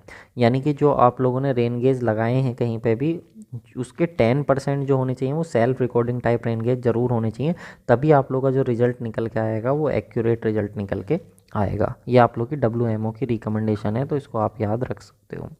ठीक है, अब हमारे पास एक नेक्स्ट टॉपिक निकल के आता है जिसको बोलते हैं optimum number of rain gauge. Optimum number of rain gauge यानी कि आपको एक एरिया बता दिया, ये एक एरिया दे दिया कि सर ये आपके पास एरिया है, और ये जो एरिया है आप लोग के पास, मान लो कि कुछ भी कह दो कि 1000 किलोमीटर स्क्वायर का एरिया है, और इसमें आप कितने रेन गेज लगाओगे ये हमको बताओ, कितने रेन गेज इंस्टॉल करोगे ये हमको बताओ। तो कितने रेन गेज लगाने हैं, इसी को हम लोग बोलते हैं optimum number of rain gauge. यहाँ से क्वेश्चन हमारा पूछा जाता है एग्जाम में, तो हम कैसे कैलकुलेट करेंगे optimum number of rain gauge, तो उसको समझते हैं। तो optimum number of rain gauge को निकालने का तरीका होता है n = CB/एप्सिलॉन का स्क्वायर, ये हमारे पास होता है। अब यहाँ पे सिंपल सा है, एप्सिलॉन क्या है, तो एप्सिलॉन होता है हमारे पास, क्योंकि जब भी आप रेन गेज इंस्टॉल करोगे तो बिल्कुल परफेक्ट तो आप हो नहीं सकते हो, कुछ ना कुछ आपसे गलती होगी। तो यहाँ पे हम एक गलती लेके चलते हैं, एक अलाउएबल डिग्री ऑफ एरर लेके चलते हैं, जो कि हम कितना लेके चलते हैं, 10%। 10% कह दो या आप 0.1 कह दो, तो आप जनरली ये वैल्यू कितनी रहती है, 10%, या फिर हम कितना 0.1 अपना लेके चलते हैं। तो ये आप लोगों को एप्सिलॉन क्लियर हो गया कि यहाँ पे एप्सिलॉन है क्या, इसकी वैल्यू हमको पता चल गई। लेकिन ये CV क्या है, तो CV होता है कोफिशिएंट ऑफ वेरिएशन। क्या होता है, कोफिशिएंट ऑफ वेरिएशन। अब फिर से वही कोफिशिएंट ऑफ वेरिएशन को सर कैसे फाइंड आउट करेंगे, तो कोफिशिएंट ऑफ वेरिएशन को फाइंड आउट करने का तरीका हमारे पास होता है, कोफिशिएंट ऑफ वेरिएशन हमारे पास होता है सिग्मा n-1/PM, सिग्मा n-1/PM। अब यहाँ पे हमारे पास सिग्मा n-1/PM क्या है हमारे पास, तो यहाँ पे दोनों अलग अलग चीज़ें। तो सबसे पहले PM की बात करते हैं। PM होता है हमारे पास मीन रेनफॉल या फिर एवरेज रेनफॉल। अब ये क्या है सर, मीन और एवरेज रेनफॉल। तो मान लो आपने कोई भी, आपके क्या थे जो स्टेशन थे, 4, 5, 10 जो भी स्टेशन थे उस एरिया के अंदर, उन सब स्टेशन पे आपने कुछ ना कुछ क्या है रेनफॉल, कुछ ना कुछ आपने रीडिंग को क्या करा होगा, मेजर करा होगा, कुछ ना कुछ रीडिंग को आपको मेजर करा होगा। तो मान लो रीडिंग P1, P2, P3 ऐसा करके PN रीडिंग आपने ली, तो PM क्या हो जाएगा, उन सब का एवरेज जो होगा वो आप लोग के पास हो जाएगा। ये बिल्कुल ऐसे ही है जैसे मान लो कि ये एरिया था और ये एरिया 100 किलोमीटर स्क्वायर का था। अब किसी ने कहा है जाके यहाँ पे 10 रेन गेज लगा दो। अब भाई 10 रेन गेज, अब यहाँ पे कॉस्ट आ गई हमारी ज़्यादा 10 रेन गेज की, जबकि काम चल जाता हमारा यहाँ पे कितने से, 4 रेन गेज से ही। तो यहाँ पे 6 रेन गेज हमने फालतू लगा दिए ना। तो 6 रेन गेज जो आपने ये फालतू लगाए हैं, इन्हीं को बोलते हैं कि आपने गलत लगा दिए, फालतू लगा दिए, खर्चा बढ़ा दिया। तो हम ऑप्टिमम रेन गेज कैलकुलेट करते हैं कि कितनों से काम चल जाता है हमारा इसमें। तो वो काम चल जाता है कितनों से, 4 से। तो ये जो एन की वैल्यू आती है कि इतने से हमारा काम चल जाता, समझ में आई बात। इसी को बोलते हैं ऑप्टिमम रेन गेज। तो आपने जो 10 लगा दिए थे, तो मान लो P1 रीडिंग ली, P2 ली, P3 ली, P4 ली, P5 ली, P6 ली, ऐसे करके आपने P10 तक रीडिंग ले ली। तो इन सब का एवरेज निकाल देंगे, एन से हम डिवाइड कर देंगे, ठीक है। तो ये हमारे पास है, तो PM हमने ये निकाल लिया। अब हमारे पास सिग्मा n-1 क्या है, स्टैंडर्ड डेविएशन। ये क्या है, स्टैंडर्ड डेविएशन। तो ये स्टैंडर्ड डेविएशन क्या होता है हमारे पास, तो स्टैंडर्ड डेविएशन होता है सिग्मा n-1। जो स्टैंडर्ड डेविएशन होता है, इसको कैसे कैलकुलेट करते हैं, तो इसकी दो कंडीशन होती हैं, इसको आपको ध्यान रखना। अगर आपके उस एरिया के अंदर, अगर आपके उस एरिया के अंदर 30 से कम स्टेशन हैं, 30 से कम स्टेशन अगर आपने लिए थे, तो आप इस फॉर्मूले को यूज कर लोगे। और अगर आपके स्टेशन 30 से ज़्यादा चले गए, किसी वजह से 30 से ज़्यादा स्टेशन आपने कंसीडर करे थे, तो उस केस में आप n-1 ना लेकर के यहाँ पे क्या लोगे, सिर्फ n लोगे। तो यहाँ पे लिखा हुआ है इफ़ n-n जो है वो लेस देन 30 है, तो यूज करेंगे सिग्मा n-1, अदरवाइज यूज करेंगे सिग्मा n। अब इसको निकालते कैसे हैं, तो सिग्मा n-1 जो हो जाता है अंडर रूट में P1 माइनस के PM का स्क्वायर प्लस के P2 माइनस के PM का स्क्वायर प्लस के P3 माइनस के PM का स्क्वायर, और ऐसे करके एस सो ऑन, और नीचे n-1। ये फॉर्मूला कब यूज़ करेंगे, जब n की वैल्यू लेस देन 30 होगी, आपने 30 स्टेशंस को लिया होगा। और अगर 30 से ज़्यादा हो गए, तो उस केस में आप लोग क्या लोगे, यहाँ पे सिग्मा n लोगे, ठीक है। और n क्या है हमारे पास, नंबर ऑफ स्टेशन। n क्या हमारे पास, नंबर ऑफ स्टेशन। ये वही नंबर ऑफ स्टेशन है जो हमारे पास ये एरिया था। मान लो 1000 किलोमीटर स्क्वायर का एरिया था, तो आपने मान लो कितने ले लिए थे, 10 रेन गेज स्टेशन आपने ले लिए थे। कितने ले लिए थे, 10 स्टेशन ले लिए थे। जबकि काम कितने से चल जाता, हमारा काम चल जाता है यहाँ पे n की वैल्यू 4 से। तो कितने एक्स्ट्रा लिए आपने, 6।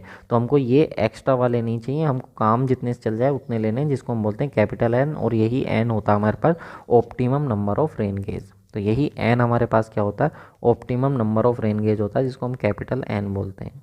क्लियर है, चलिए अब यहाँ पे हम देखते हैं, इसको एक क्वेश्चन से समझते हैं कैसे हमारा एग्जाम में इससे रिलेटेड क्वेश्चन आएगा। तो यहाँ पे हमको बोल रहा है if coefficient of variation of rainfall value at 4 rain gauge station. जो 4 रेन गेज स्टेशन थे, उन पे जो हमारा कोफिशिएंट ऑफ वेरिएशन की जो वैल्यू है CV की, वो कितनी 30% है। And the permissible error in estimation of rainfall. और एस्टिमेशन ऑफ रेनफॉल को मैंने बताया था कितनी एरर आती है हमारी, 10%। तो वही हमको गिवन भी है। Then the additional number of rain gauge required for catchment. तो हमको बताना कितने एडिशनल रेन गेज हमको चाहिए होंगे, ठीक है। कितने एडिशनल रेन गेज हमने लगा दिए वहाँ पे, ये हमको कहना चाह रहा है। तो देखो, या आप इसको ऐसे समझ सकते हो कि कितने एडिशनल रेन गेज और हमको चाहिए होंगे। 4 तो हमने लगाए हैं, और कितने हमको चाहिए होंगे। तो यहाँ पे देखो, सबसे पहले हम बात करते हैं। तो यहाँ पे CV की वैल्यू कितनी है हमारे पास, 30%, और एप्सिलॉन की वैल्यू कितनी, 10%। तो n का फॉर्मूला कितना होता है, CV अपॉन एप्सिलॉन का स्क्वायर। ये फॉर्मूला हम लोग लेते हैं, ठीक है। तो CV की वैल्यू कितनी, 30। परसेंटेज में ले रहे हो ऊपर नीचे, तो दोनों परसेंटेज में ले लो, और पॉइंट में लेना चाह रहे हो तो 0.3 नीचे ले लो, 0.1 यहाँ ले लो, ठीक है। तो 10 इसका स्क्वायर, तो यहाँ से सोल्व करोगे तो 10 3 जा 30 और 3 3 जा 9। तो कितना आया, n की वैल्यू आई हमारे पास 9 आई। हमने लगाए कितने थे, सिर्फ 4 हमने लगाए थे। हमको चाहिए कितने, हमको चाहिए 9। तो कितने और एडिशनल चाहिए हमको, 5 और चाहिए। तो इसका करेक्ट आंसर हो जाएगा आपका ऑप्शन नंबर C। उसने हमको बोला था कि कितने एडिशनल रेन गेज और लगाओगे। तो यानी कि अब आप इस क्वेश्चन कुछ इस तरीके से हो गया कि ये जो एरिया था, ये जो एरिया था आपका, इस एरिया में ये 100 किलोमीटर स्क्वायर का एरिया था। तो इस 100 किलोमीटर स्क्वायर के एरिया में आपने केवल 2 रेन गेज लगा दिए, जबकि रेन गेज लगाने कितने चाहिए थे, 4 लगाने चाहिए। तो आपको कितने और लगाने पड़ेंगे, 2 और एक्स्ट्रा लगाने पड़ेंगे। तो ये बिल्कुल ऐसे करके हो गया, ठीक है। आई होप आप लोग को ये क्लियर हो रहा होगा जो मैं आप लोगों को बताने की कोशिश कर रहा हूँ इसमें, क्योंकि इंपॉर्टेंट क्वेश्चन है, इसे समझना बहुत ज़्यादा ज़रूरी है। इन्होंने बोला था कि कोई भी एक एरिया था जिसमें रेनफॉल कैलकुलेट करेगा, उसमें केवल 4 ही रेन गेज लगाए। तो 4 रेन गेज लगाए, तो ऑप्टिमम रेन गेज बताओ। हमने निकाले यार 9 आने चाहिए थे यार, 9 रेन गेज लगाने चाहिए थे, तुमने सिर्फ 4 ही लगाए।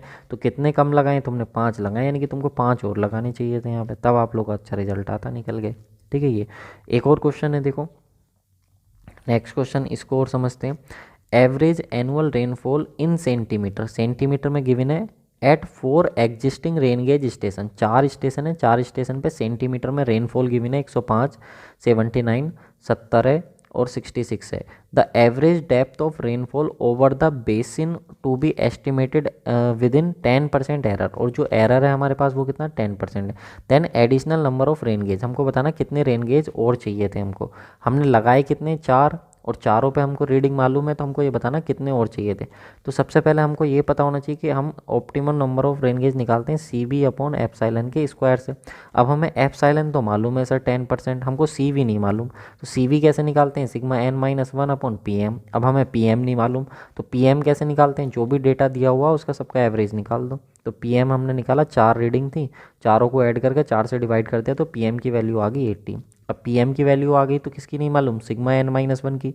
तो सिग्मा एन माइनस वन निकालेंगे, क्यों, क्योंकि यहाँ पे एन की वैल्यू लेस देन 30 है। 30 क्यों, केवल 4 ही तो स्टेशन है, तो लेस देन 30 है, तो हम क्या निकालेंगे, सिग्मा एन माइनस वन। तो सिग्मा एन माइनस वन निकालेंगे तो वही फॉर्मूला हो जाएगा हमारे पास।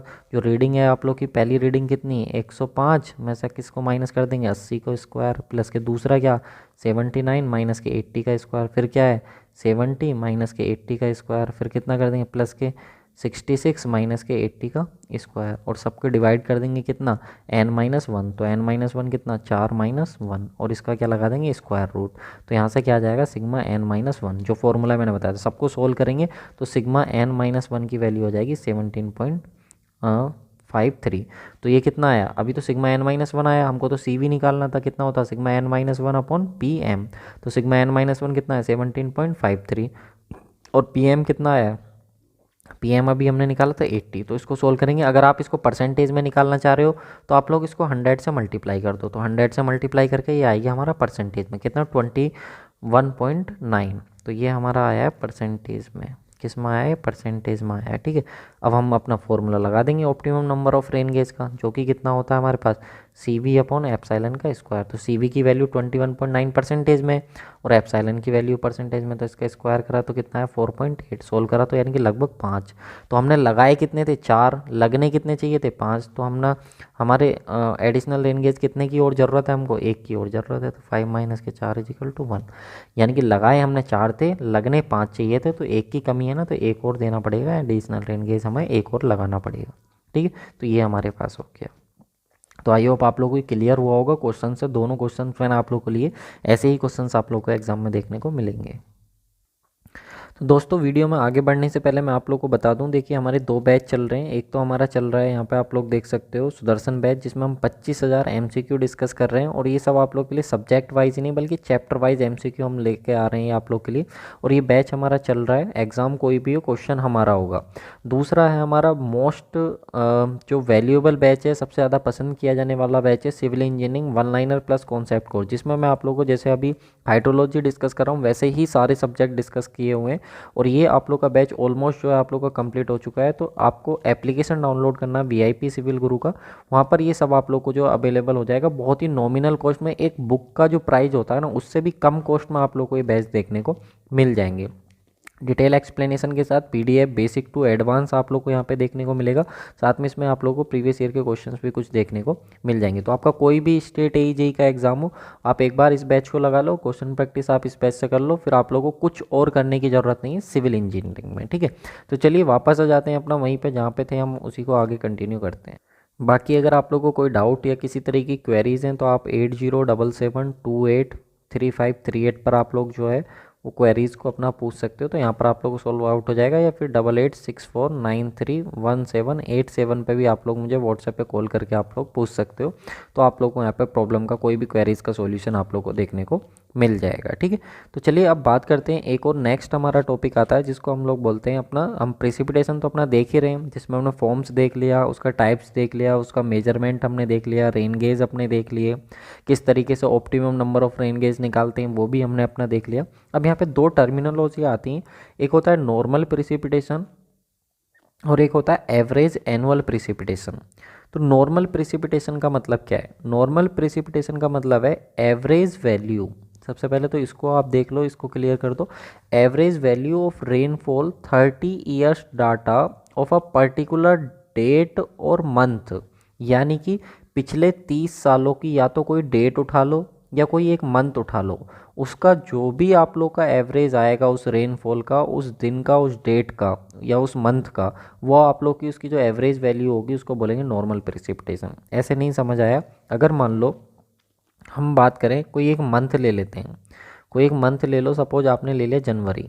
जनवरी 2000 आपने ले लिया 20, आपने लिया जनवरी, या आप जनवरी 2000 ले लो, ठीक है, जनवरी 2000, फिर ले लो जनवरी 2001, फिर ले लो जनवरी 2002, फिर ले लो जनवरी 2003, फिर ले लो आप जनवरी 2004, ऐसे करके डॉट डॉट डॉट जनवरी 2030। ये आपने पिछले 30 सालों का डेटा ले लिया।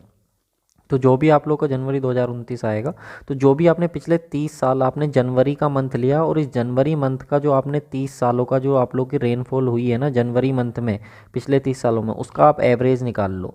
तो वो जो एवरेज निकल के आएगा उसको हम लोग बोलेंगे नॉर्मल प्रेसिपिटेशन। क्लियर है? या फिर आप कोई भी डेट भी डिसाइड कर सकते हो। सपोज आपने डिसाइड कर लिया 5 अगस्त, 5 अगस्त 2001, आपने डिसाइड कर लिया 5 अगस्त 2002, आपने डिसाइड कर लिया 5 अगस्त 2003, 5 अगस्त 2004, ऐसी एज सोन 5 अगस्त 2030। तो पिछले 30 सालों ने 30 सालों की आपने एक डेट ले ली 5 अगस्त, यानी कि एक डेट डिसाइड कर ली 5 अगस्त की। इन सब का पिछले 30 सालों में 5 अगस्त को जो भी आप लोग का रेनफॉल हुआ था उसका एवरेज निकाल लो। तो वो जो एवरेज आएगा उसको हम बोलेंगे नॉर्मल प्रेसिपिटेशन। क्लियर हो गया नॉर्मल प्रेसिपिटेशन क्या होता है? दूसरा होता है average annual precipitation. Average annual precipitation का मतलब क्या, कि पिछले 35 सालों में जो भी रेनफॉल हुई है उसका जो भी एवरेज आएगा निकल के, उसको एवरेज एनुअल बोलेंगे, यानी कि उसमें पूरे साल का। जैसे कि आपने 2001 ले लिया, तो 2001 में जो भी रेनफॉल हुआ उसकी वैल्यू ले लो। 2002 जो भी हुआ है, 2003, 2004 में जो भी हुई है, ऐसे करके 2035 तक जो भी आप लोग की रेनफॉल हुई है ना, तो वो उन सब का जो भी आप लोग का एवरेज आएगा ना उसको बोलेंगे एनुअल एवरेज। इसमें कोई डेट या कोई मंथ फिक्स नहीं है, इसमें पूरे साल 2001 मतलब 2000 जनवरी से लेकर के दिसंबर तक जो भी रेनफॉल हुई है पूरी। 2002 यानी कि जनवरी 2002 और दिसंबर 2002 में जो भी हुआ है पूरा आपको लेना है, यानी कि आपको पूरे साल का। तो पूरे साल का जब आप लेके निकालोगे तो वो आएगा एनुअल एवरेज, और जब आप एक मंथ का या एक दिन का लेके निकालोगे पिछले 30 सालों का तो आएगा नॉर्मल प्रेसिपिटेशन। इतना क्लियर है आप लोग को? तो ये दो वर्ड क्लियर होने बहुत ज़रूरी है, नॉर्मल प्रेसिपिटेशन और एवरेज एनुअल प्रेसिपिटेशन। इसके बाद आता है हमारे पास estimation of missing rainfall data. Estimation of missing rainfall data की क्यों ज़रूरत पड़ी? अब मान लो आपके पास जैसे ये एरिया था और आपको 4 रेन गेज लगाने थे। अब इन 4 रेन गेज में से मान लो 3 को तो आप एक्टिव करके आ गए, ए बी सी, और डी वाले को आप चालू करना भूल गए। इन 3 को चालू करके आ गए तो डी स्टेशन का डेटा तो मिस हो गया भाई आपसे। तो जब डी स्टेशन का डेटा आपसे मिस हो गया तो आप डी स्टेशन का डेटा कैसे निकालोगे? तो इसी को बोलते हैं estimation of missing rainfall data, यानी कि जब आपसे कोई एक स्टेशन का डेटा जो है वो मिस हो जाए तो उसको आप कैसे फाइंड आउट करोगे? तो इसके लिए हमारे पास मेथड होता है, सबसे पहले आता है अर्थमेटिक मीन मेथड। तो अर्थमेटिक मीन मेथड क्या बोलता है? इफ़ नॉर्मल प्रिसिपिटेशन, ध्यान रखना नॉर्मल प्रिसिपिटेशन की बात कर रहा है, और नॉर्मल प्रिसिपिटेशन क्या आती है? किसी डेट या मंथ, कोई डेट या मंथ लो पिछले 30 सालों का, और उसका जो एवरेज आएगा उसको बोलेंगे नॉर्मल प्रिसिपिटेशन। अभी बात करी थी ना उसकी। तो if normal precipitation of the selected station is with in 10% of that station with missing data, यानी कि जो मिसिंग डेटा है उसका जो पिछले 30 सालों का जो नॉर्मल प्रेसिपिटेशन है, अगर वो बाकी स्टेशन के 10% के अंदर अंदर है तो हम अर्थमेटिक मीन मेथड की हेल्प से जो है मिसिंग डेटा को फाइंड आउट कर सकते हैं। ये आपको ऐसे समझ में नहीं आएगा, ये आपको एग्जाम्पल से समझ में आएगा इसका स्टेटमेंट। ठीक है, इसको आप ऐसे समझ सकते हो कि अगर मान लो नॉर्मल प्रेसिपिटेशन जो है पिछले 30 सालों का किसी भी एक महीने का जो डेटा है वो आप लोग का 4 स्टेशन से, उनका क्या था, एक का 80 mm, एक का 91, एक का 85, एक का 87, ये पिछले 30 सालों का था। पता चल गया? अब इस साल, जिस साल हम लोग कैलकुलेट कर रहे हैं, ए स्टेशन पे हमको इतना रेनफॉल मिला, बी पे इतना मिला, सी पे इतना मिला, और डी वाले को आप चालू करना भूल गए थे, तो आपको डी वाले की रीडिंग चाहिए। तो पहले आपको चेक करना पड़ेगा कि जो डी वाला हमारा स्टेशन था इसका जो पिछले 30 सालों का जो डेटा है ना, वो पिछले 30 सालों का जो डेटा है वो आप लोग का 10% के अंदर आ रहा है या नहीं। कैसे? अब 87 का आप 10% निकालो, 87 का 10% कितना हो जाएगा 8.7। तो 8.7, 87 का 10% 8.7 निकाला तो 8.7 ऐड कर दिया तो 95.7 आया, और मिनिमम वैल्यू 8.7 माइनस कर दिया तो 78.3 आया। तो हमको चेक करना है कि ये जो वैल्यू हैं, ये वाली जो वैल्यू हैं पिछले 30 सालों की बाकी के स्टेशन की, क्या वो 78 से 95 के बीच आ रही हैं। तो ये भी देखो, ये भी देखो, ये भी देखो, बिल्कुल आ रही हैं। तो अगर इसके 10% के बीच में आ जाती हैं ये value A B C D की, किसके बीच में आ जाती हैं, इन 10% के, जो मिसिंग था ना, जो मिसिंग था उस वाले के 10% के बीच में आ जाती हैं, तो हम करेंगे क्या, इन तीनों का जो एवरेज आएगा वो हमें चौथे वाले की क्या दे देगा, वो चौथे वाले स्टेशन की हमको रीडिंग दे देगा कि चौथे वाले पे कितनी आती। तो इनको तीनों को हमने जोड़ा, 3 से डिवाइड करा तो 81.05, यानी कि इस वाले की जो रीडिंग आती ना, जो हम चालू करना भूल गए थे, वो 81.05 आती। ये बहुत थोड़ा सा ट्रिकी है, थोड़ा सा कॉम्प्लेक्स है, इसको 2 बार देखना अगर समझ में ना आए तो। ठीक है, एक बार मैं आपको फिर से बता देता हूँ। हमारे पास ये पिछले 30 सालों का डेटा था, हम डी वाले की डेटा इसको चालू करना भूल गए थे, हमको इसको निकालना था। तो हम जिसको चालू करना भूल गए थे उसका 30 सालों का डेटा उठाएंगे, उसका 10% निकालेंगे। 10% निकालने के बाद हम उसको ऐड करेंगे, एक बार मैक्सिमम और मिनिमम वैल्यू लेंगे, एक बार ऐड एक बार सब्ट्रैक्ट करके। तो 87 में एक बार आप 8.7 ऐड कर दोगे और एक बार सब्ट्रैक्ट कर दोगे। तो ऐड और सब्ट्रैक्ट करने के बाद जो वैल्यू आएंगी, हम इन वैल्यूज़ को चेक करेंगे, क्या ये वैल्यूज़ इसके बीच में आ रही हैं, बीच में आ रही हैं। अगर बीच में आ रही हैं तो हम उसको इस तरीके से फाइंड आउट कर लेंगे, और अगर बीच में नहीं आई, किसी वजह से बीच में नहीं आई, तो हम फिर लगाएंगे नॉर्मल रेशियो मेथड। आपके दिमाग में आ सकता है कि अगर सर बियॉन्ड 10% चलेगी, 10% से ज़्यादा चलेगी, तो उस केस में हम इस फॉर्मूले को यूज करेंगे। ये फॉर्मूला क्या, पी एक्स जो डी स्टेशन का हमको निकालना था, एन एक्स क्या, इसके 30 सालों का डेटा जो हमको पता है, 1/n, एन क्या, कितने नंबर ऑफ हमारे पास स्टेशन है, कितने नंबर ऑफ वैल्यू है हमारे पास, सॉरी कितने नंबर ऑफ वैल्यू है हमारे पास, तो वो हमारे पास 4 हैं। P1 क्या, पहले स्टेशन की रीडिंग हमको पता है, N1 क्या, पिछले 30 सालों की, P2 पता है, N2 क्या, दूसरे की। तो ये वैल्यू हमारे पास आ जाएंगी, यानी कि ये वैल्यू जो हो जाएंगी हमारे पास, ये वैल्यू हमारे पास हो जाएगी, जो वैल्यू हमें निकालनी पी एक्स, और ये हो जाएगी हमारे पास एन एक्स। ये वैल्यू जो हो जाएंगी हमारे पास वो हो जाएगा N1, N2, N3, और ये वैल्यू हो जाएगी हमारे पास P1, P2 और P3। और N कितना हमारे पास 3 स्टेशन का पता है, तो N की वैल्यू हो जाएगी 3। सही है। तो इस तरीके से हम सारी वैल्यू अपनी इसमें रख देंगे। अगर 10% से ज़्यादा आएगी तो इसकी हेल्प से हम अपना निकाल लेंगे, नॉर्मल रेशियो मेथड की हेल्प से। जनरली आप इसको स्किप भी कर सकते हो, अगर आप कोई जेई का एग्ज़ाम दे रहे हो तो आप इसको मिसिंग डेटा वाले को स्किप कर सकते हो। लेकिन अगर आप ईएससी की प्रिपरेशन कर रहे हो, सिविल सर्विसेज की, आईआरएमएस की प्रिपरेशन कर रहे हो, यूपीएससी की प्रिपरेशन कर रहे हो, तो आपको ये पढ़ना पड़ेगा। ठीक है, अगर आप कोई जेई वगैरह या स्टेट एई की कर रहे हो तो भी करना पड़ेगा आपको ये। ठीक है, इस चीज़ को ध्यान रखना। अब इसके बाद आता है हमारे पास रिप्रेजेंटेशन ऑफ रेनफॉल डेटा। ये बहुत ही सिंपल है, जो अभी तक हमको रेनफॉल मिला है, जो अभी तक हमारी बारिश हुई है, जो रेन गेज से हमको मिली है, अब उस डेटा को, जो पिछले 8, 10, 20, 40, 50 साल का डेटा है, उसको हम कैसे सेफ रखें। तो उस डेटा को हम रिप्रेजेंट करते हैं। तो रिप्रेजेंटेशन ऑफ रेनफॉल डेटा या प्रेजेंटेशन ऑफ रेनफॉल डेटा जो होती है वो 3 तरीके से करते हैं। एक तो मास कर्व मेथड की हेल्प से करते हैं, दूसरा हाइटोग्राफ की मेथड से करते हैं, और तीसरा होता है हमारे पास मूविंग एवरेज मेथड। ठीक है, तो तीनों को देख लेते हैं। मास कर्व मेथड जो होता है आप लोग का, यहाँ से क्वेश्चन पूछा जाता है आपका, मैं सिंपल बता दूं, पूछेगा आपसे मास कर्व मेथड जो होता है किस किस के बीच प्लॉट करा जाता है, तो एक्यूमुलेटेड प्रेसिपिटेशन और टाइम के बीच। हाइटोग्राफ किस किस के बीच बनाया जाता है, तो इंटेंसिटी ऑफ रेनफॉल और टाइम के बीच। और फिर आप लोगों से पूछेगा कि मूविंग एवरेज मेथड जो होता है वो किस पे बेस्ड होता है, वो क्या देता है, तो gives trend of rainfall curve, जो हमारा ट्रेंड होता है रेनफॉल का वो हमको देता है। तो यही क्वेश्चन यहाँ से पूछा जाएगा कि ट्रेंड ऑफ रेनफॉल कौन देता है, तो मूविंग एवरेज मेथड। हाइटोग्राफ किस किस के बीच बनता है, इंटेंसिटी और टाइम के बीच। और मास कर्व मेथड किस किस के बीच बनता है, एक्यूमुलेटेड प्रेसिपिटेशन और टाइम के बीच। इसमें करते क्या है, एक्यूमुलेटेड मास कर्व मेथड में हम लोग क्या करते हैं, तो मास कर्व मेथड में हम लोग करते हैं, जैसे कि मान लो 2001 में कुछ बारिश हुई, फिर 2002 का डेटा जो होगा, 2003, फिर 2004, तो इसमें हम करते क्या, 2001 का डेटा हमने मान लो यहाँ से यहाँ तक प्लॉट कर दिया। फिर 2002 में जो है 2001 और 2002 दोनों का ऐड करके लिखेंगे। फिर 2003 में 2001, 2002, 2003 तीनों का ऐड करके लिखेंगे। एक्यूमुलेटेड वैसे ही है जैसे संचयी बारंबारता निकालते हैं ना हम लोग, अगर आपको याद हो, हिंदी मीडियम से आप लोग पढ़े हो, तो संचयी बारंबारता जैसे निकालते थे, CF जिसको बोलते थे, कम्युलेटिव फ्रीक्वेंसी, स्टैटिस्टिक्स में तो कम्युलेटिव फ्रीक्वेंसी ही होती है एक तरफ, और एक तरफ आपका टाइम होता है। इधर क्या होती है इंटेंसिटी, कि मान लो पहले घंटे कितनी रेनफॉल हुई, फिर अगले घंटे रेनफॉल बढ़ गई, फिर अगले घंटे रेनफॉल घट गई, फिर बढ़ गई। तो एक घंटे में कितनी रेनफॉल बढ़ रही घट रही, हर घंटे की जो हम ड्रॉ करते हैं वो आपकी हाइटोग्राफ मेथड में करते हैं। और जो आपका ट्रेंड देता है कि मान लो 2001 में क्या था, फिर 2002 में रेनफॉल घटी, फिर 2003 में बढ़ी, फिर 4 में घटी, फिर 5 में बढ़ी, फिर 6 में घटी, फिर 7 में घटी।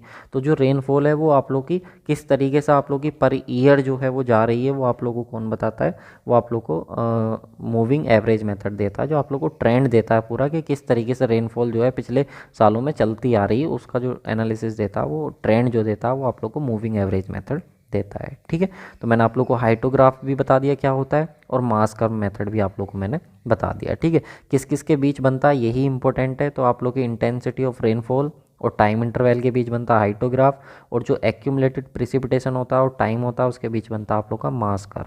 तो ये आप लोग को ध्यान रखना है। इसके बाद नेक्स्ट आता है आप लोग का method for calculation of average depth. तो एवरेज डेप्थ को कैलकुलेट करने के लिए अब मान लो कि आपके पास जो भी आपने 1 2 3 4 5 6 करके आपने क्या है स्टेशन लगा दिए, रेन गेज स्टेशन लगा दिए। अब आपको इन सब का एवरेज चाहिए, इन सब का एवरेज चाहिए, पूरे एरिया की एक वैल्यू चाहिए कि कितना आप लोग का हुआ। तो उसके लिए हमारे पास क्या होते हैं, जो एवरेज डेप्थ निकालते हैं रेनफॉल की, उसके लिए 3 मेथड होते हैं। पहला होता है अर्थमेटिक मीन मेथड, दूसरा होता है थीसन पॉलीगन मेथड, और दूसरा और तीसरा होता है हमारे पास आइसोहाइटल मेथड। तीनों के बारे में बात करेंगे।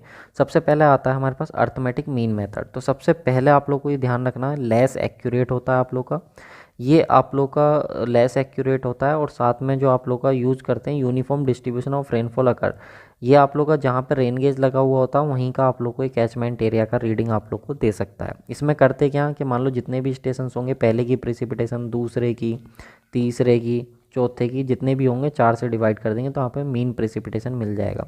थीसन पॉलीगन जो होता है आप लोग का, ये जहाँ पे आपने रेन गेज को लगाया वहाँ का तो देगा ही देगा डेटा, लेकिन उसके आउटसाइड भी आप लोग को, कैचमेंट एरिया के आउटसाइड भी आप लोग को ये कंसिडर करता है। लेकिन याद रखना टोपोग्राफिकल इन्फ्लुएंस नॉट टेकिंग, वहाँ की जो टोपोग्राफी वो कैसी है ये बिल्कुल भी फ़र्क नहीं पड़ता थीसन पॉलीगन मेथड में। इसमें हम करते क्या, परपेंडिकुलर बाइसेक्टर लेते हैं ट्रायंगल्स का, जो हमारे रेन गेज को ज्वाइन करते हैं। कैसे, तो इसको मैं आप लोग को यहाँ पे समझाना चाहूँगा। ये देखिए, अगर मान लो थीसन पॉलीगन है आप लोग का, थीसन पॉलीगन में क्या करते हैं, पूरा एक एरिया है, पूरे एक एरिया में मान लो आपने 3 रेन गेज लगाए, 1 2 और 3, 3 आपने लगा दिए। इन तीनों को आप ज्वाइन कर दोगे ट्रायंगल की फॉर्म में, जितने भी रेन गेज लगाओगे उनको ट्रायंगल की फॉर्म में आप ज्वाइन कर दोगे। फिर इन ट्रायंगल का बाइसेक्टर लोगे, बाइसेक्टर मतलब जो 90 डिग्री पे कट करेंगे, इस तरीके से काट दिया इनको, लाइन को।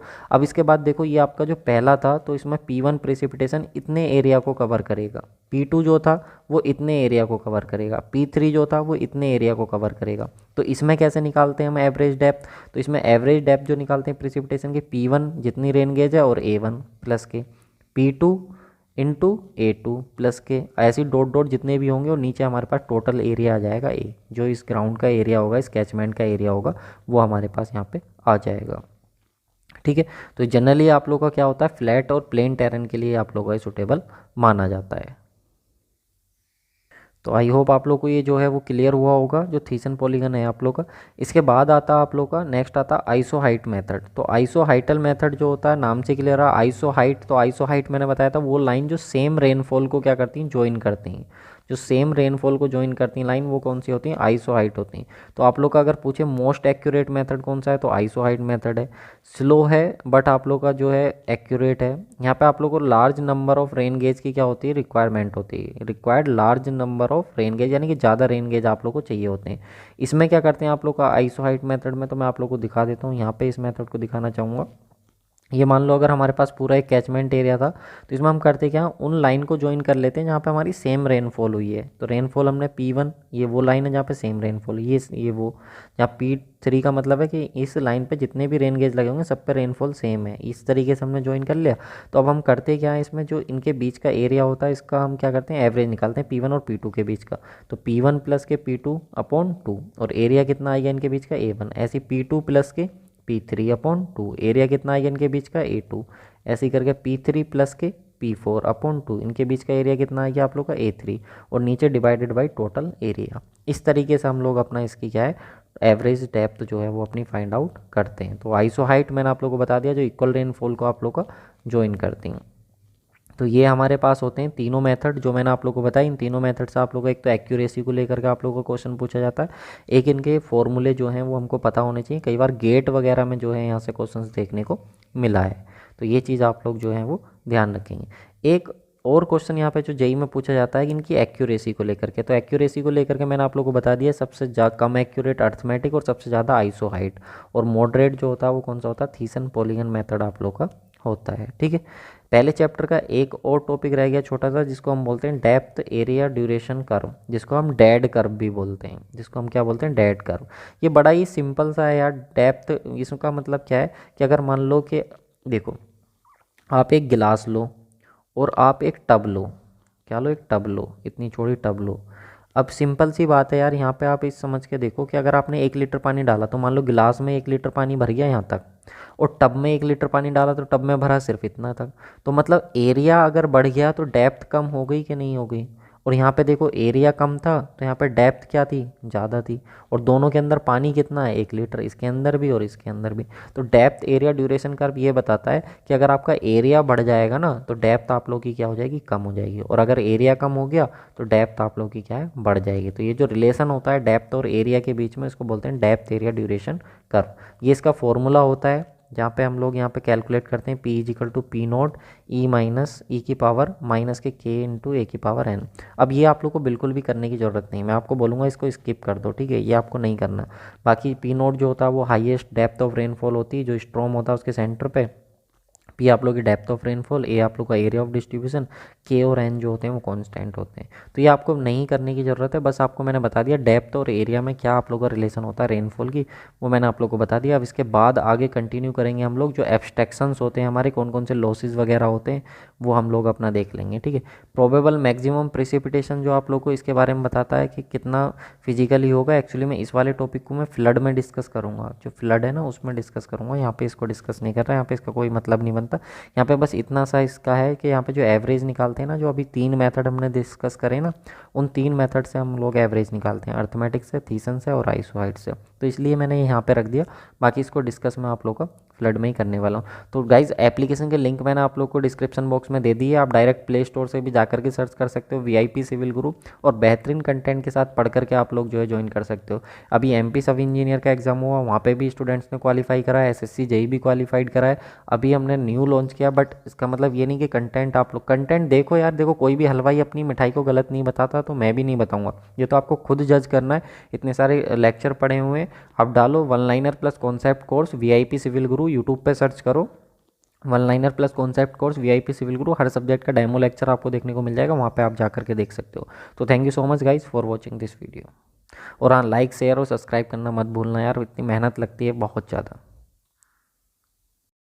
तो दोस्तों एक इम्पोर्टेंट अनाउंसमेंट है आप लोग के लिए, अगर आप सिविल इंजीनियरिंग के सभी सब्जेक्ट मेरे साथ जुड़ करके कंप्लीट करना चाहते हो तो हमारा कोर्स चल रहा है सिविल इंजीनियरिंग का 1 लाइनर प्लस कॉन्सेप्ट कोर्स, जिसमें मैंने आप लोगों को सॉइल मैकेनिक्स की तरह सभी सब्जेक्ट्स कंप्लीट किए हुए हैं डिटेल एक्सप्लेनेशन के साथ। जो एग्जाम में पॉइंट्स पूछे जाते हैं वो मेनली मैंने आप लोग के लिए फोकस किए हैं। यहाँ पे बेसिक टू एडवांस डिस्कस किया है, प्रीवियस ईयर के क्वेश्चंस भी मैंने आप लोगों के साथ डिस्कस किए हैं।